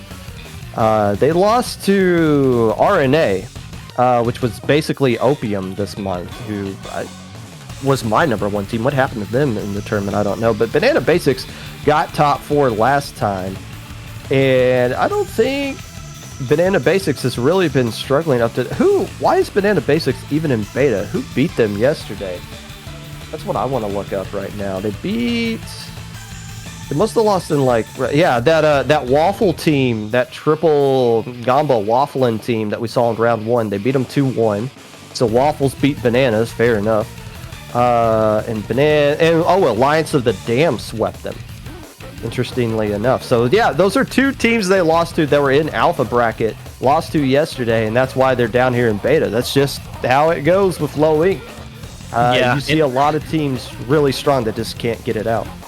Yeah, and with, we said about 100 teams, at some point it's really hard to figure out which teams will be which bracket ahead of time. Now some are more obvious than others, but with how many good teams we do have, it is hard to break it up and find that thin line of, okay, you're going to be here, you're going to be here. And again, with the 4 and 2 results, and you're just kind of at the mercy of who you play and their win percentage too. So, I mean, beta finals. I'm excited about this one. I am as well. And we may never do this again. Who knows? But regardless, game 1 of beta finals, June. Even though it's December, is going to be taking on Banana Basics. There's a wall to come out. What is that? Is that a swig? That's the swig. You can use that in tournaments? What does that thing even do? Well, it paints and builds special, but no, it has the longest horizontal flick, the weakest flick at that. I don't believe you can get a one flick hit. I believe it does 60 damage. So it's something we really don't see often. But right now, 2 players are going to quickly go down on Banana Basics as June able to cap, getting all the way to 80 and then some. Looking at the comp double machine and X-Blow, I like the aggression. If they just win their 1v1s, get those picks, who needs map control? You're gonna get that just by getting your kills. Now, whenever I say something nice about one player, I get DMs. Well, why don't you say something nice about the other players? Like, okay, look. Banana Basics have a good player on their roster named Girl Boss, who is really strong with that bamboo. I'm not sitting here saying that they're the best thing since sliced bread, but I could personally say that they are a strong player, okay? So don't read too much into that. Regardless, they do get taken care of, and the rest of the players from June are able to get control of zone and flip it back into their favor. The Swig, we saw that one interaction at the beginning where the Swig kind of had to take 2 bonks to kill somebody on top of the head, and that caused them to ultimately become a trade. I'm just not sold on Swig being useful at all at this point. Yeah, and fair enough. And it's always fun to see at this stage in the game when a weapon has been out for less than 2 weeks. Seeing people use it, especially in the finals of a beta bracket, that's always good. But with that big swing going to be going down, unfortunately, not getting any picks at this moment. So Banana Basics still has control of the zone and doing a really good job getting some of these June members. But no, Banana Basics now going to be jumping back in. 3 players going to be going down. It's just Girl Boss and Bamboo as the map is going back into June's favor. Yeah, Girl Boss making a little bit of a misplay right there. Getting the splat and then holding forward before realizing, oh wait, I'm the only one alive and there's 3 players over there. And by the time they recognize that it's too late, couldn't escape. Some action's going around here on the left side. Rolly is a really good roller player. We saw them use roller a lot last month. Obviously not the big swig roller. It wasn't even a thing back then. So they just kind of stick with the same weapon classes. We see June starting to back up here. All the time that they held on to the zone, it's not going to result in... Well, actually, no. They are able to cap back to control zone and finally get rid of the penalty points. And this, unless this swig roller does something crazy we don't know it's capable of, this should be a KO. Yeah, June is just too powerful with how they're positioned. They have a lot of the map control. able to push up and splat any members. There's going to be an attempt. It's not going to be enough. June is going to be taking game 1. I like their comp pick. It's very, very aggressive, but I don't know how long it will hold up if other maps and modes come up. But either way, a very dominant game 1 victory. Yeah, and able to establish themselves, get the picks that they need, and gosh, I'm still not used to some of these emotes as well. Somebody was doing a little Tony Hawk flip right there. Okay, fair enough. But June continues their win streak. Again, the story here is that they have not lost all day long. I believe they're now 12-0, including their 4th straight win against Banana Basics. Has given 2 counter picks against June and has not beaten them on any of them. So now this is counter pick number 3, and the 3rd attempt Banana Basics is going to take at finding the best possible situation to beat June, and they're going to go with Rainmaker on Brine Water. Look, we're struggling to find good Rainmaker maps in the game right now. I feel like this one's fine. Yeah, competitive. Fine nonetheless. You know, it's one of the few stages, maybe the only. I can't think of any off the top of my head that only have one Rainmaker checkpoint. But I believe, yeah, with a much smaller map and really only one way that you can take it out. I've seen people have not bad opinions about it. And again, I'm all for the kind of the unorthodox counter picks. It just makes it more exciting to watch and in play too.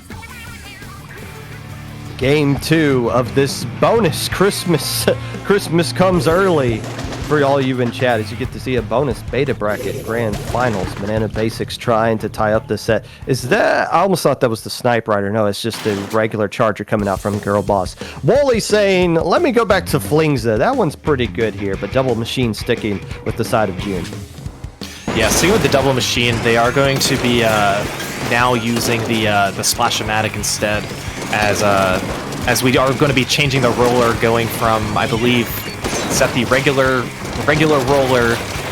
No, it's not. I can't tell which roller it is. I can never tell which roller it is. Flingza, thank you. Yeah. From the big swig. But with that, June going to be picking it up pretty early. Again, it's not that far to get to the first checkpoint. It's a matter of getting from the first checkpoint to the second checkpoint that can be challenging.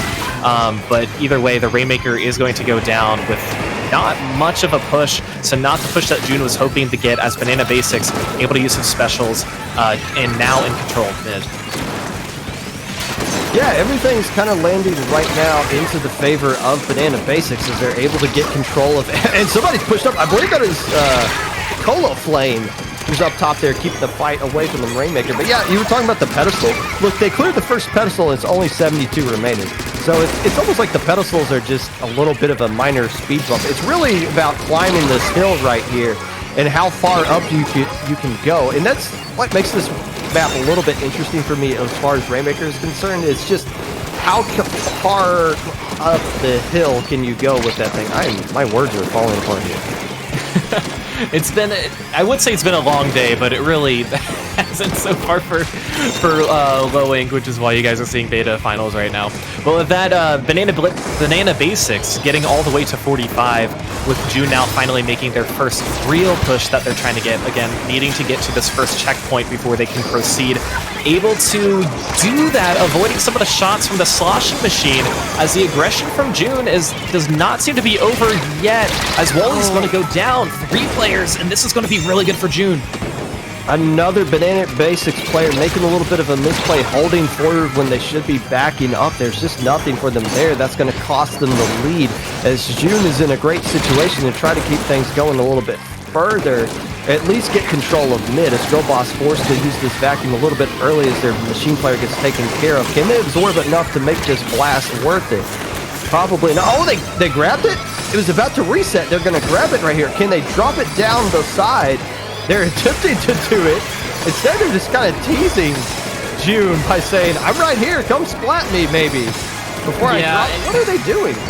They know that there's one player there. It's kind of like they're the backline in the backline spot with this Rainmaker. Again, I probably would have opted for that reset just so you don't have to deal with what they're doing right now. But whatever happened, it seemed to work for Banana Basics, as they're able to push it on June's side, avoiding that Booyah Bomb. Is that going to be enough to take the lead? Look at this push, getting all the way to 23. Calculated. absolutely calculated. Booyah bomb thrown in the wrong spot. Should be thrown where they are going, not where they currently are, and that would have shut down the push right then and there. But yeah, the patience by Girl Boss saying, nah, let's not let this reset. Let's just grab it. Let's just wait a little bit. Let my teammates cook. And they did cook at least enough for them to open up the door for Girl Boss to make the run and get the lead. Yeah, and that's going to set them up pretty well. Now, again, things can change very quickly with how small this map is. So it really just comes down to getting that wipe and, not dropping at the worst time possible.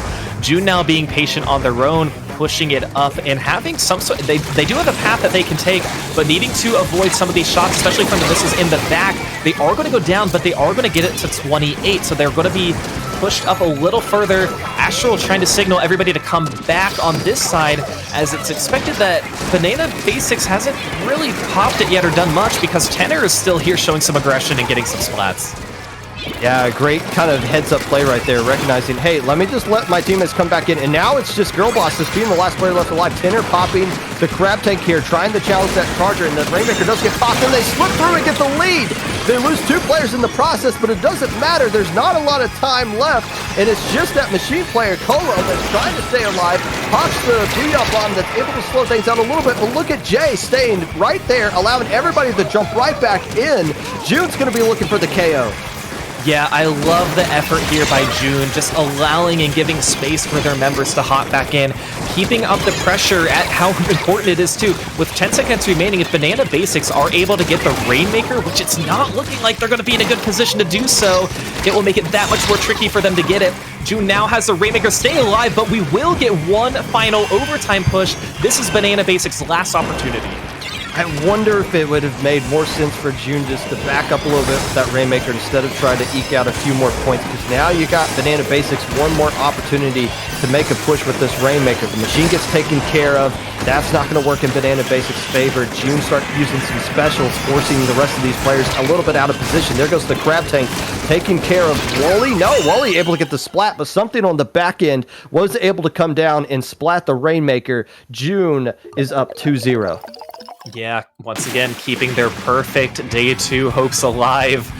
Getting a, I would say, pretty dominant win, but it really came down to how well that they coordinated with each other in their jumps.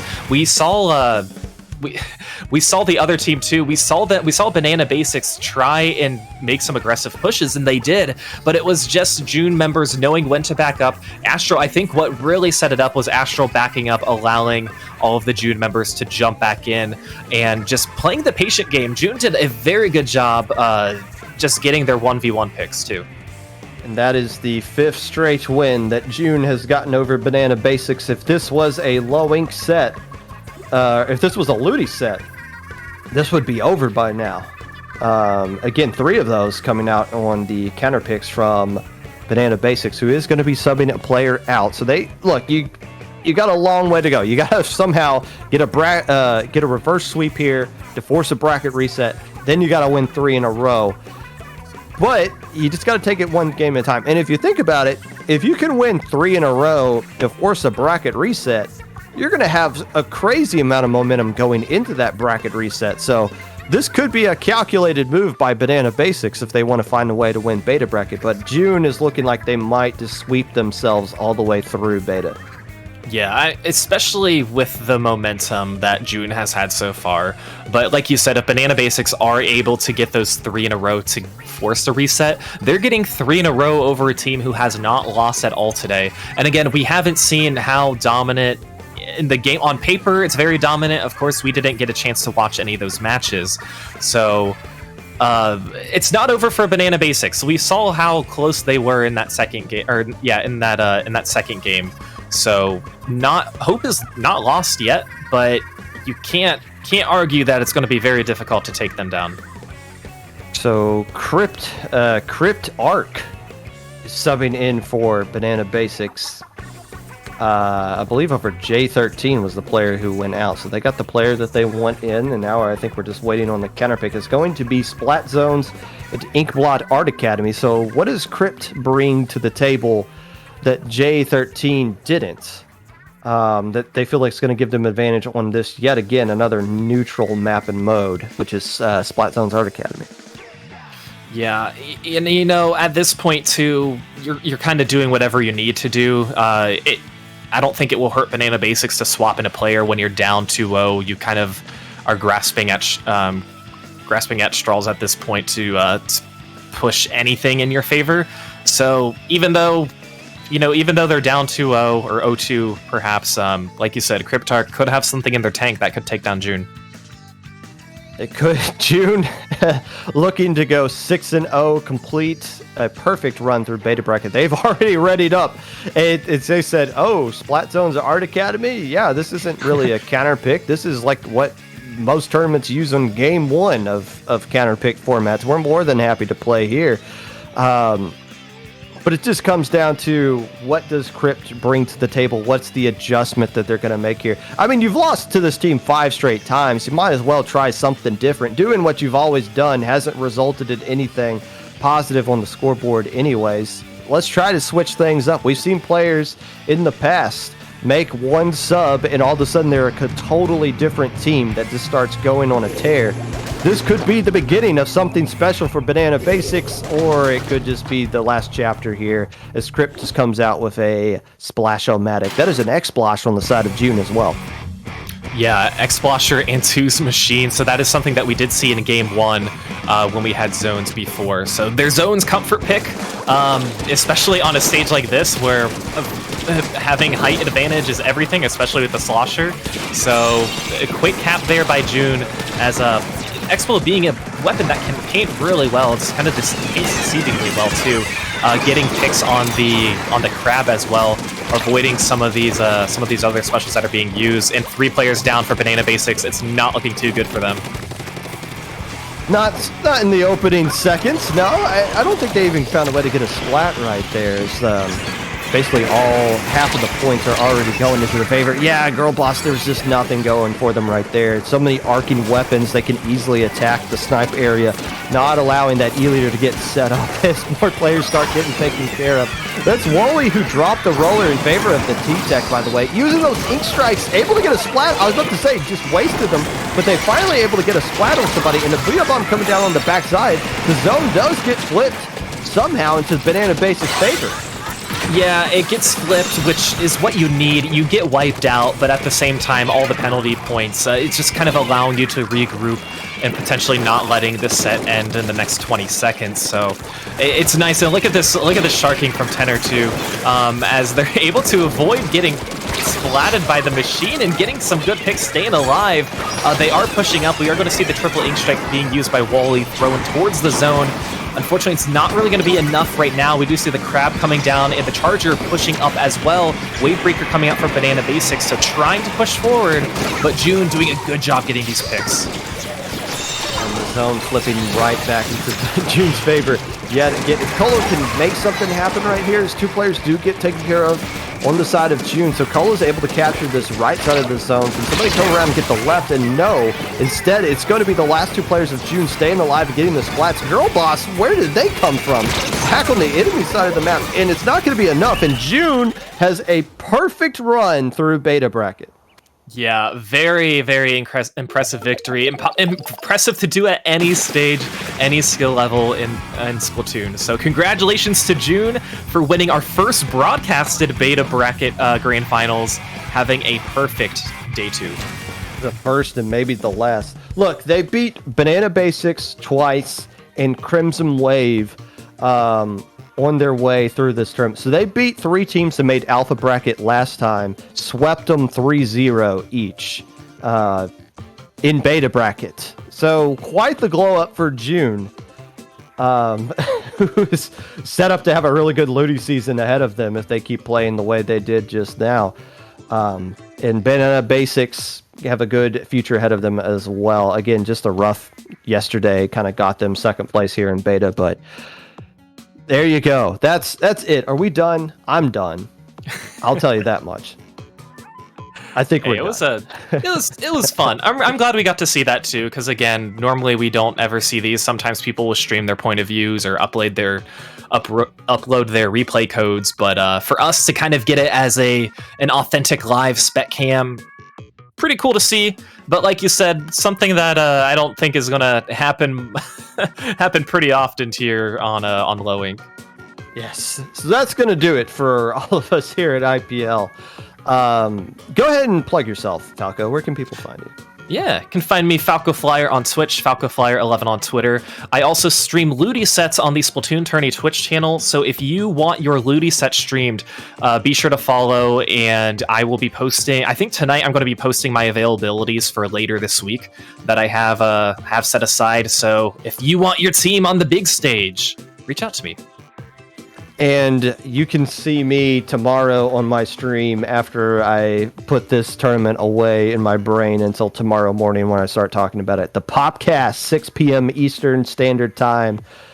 And hey, just one last note. Make sure you sign up for Stormbreak. Stormbreak is next weekend. If you're wondering why Low Ink is being played right now and not next weekend, it's because MIT is hosting a major with $1,300 being the current prize pool. Make sure you watch that, or playing it, or some combination of both. Falco and I will both be commentating that one on Sunday. You're doing Sunday too, right? Yeah, I'll be in Columbus actually with you on Saturday, but we're both commentating Sunday. So we will see you guys next weekend over at MIT, and we will see you next month with the first edition of Low Ink in the year of 2023 right here on IPL.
Sanguine.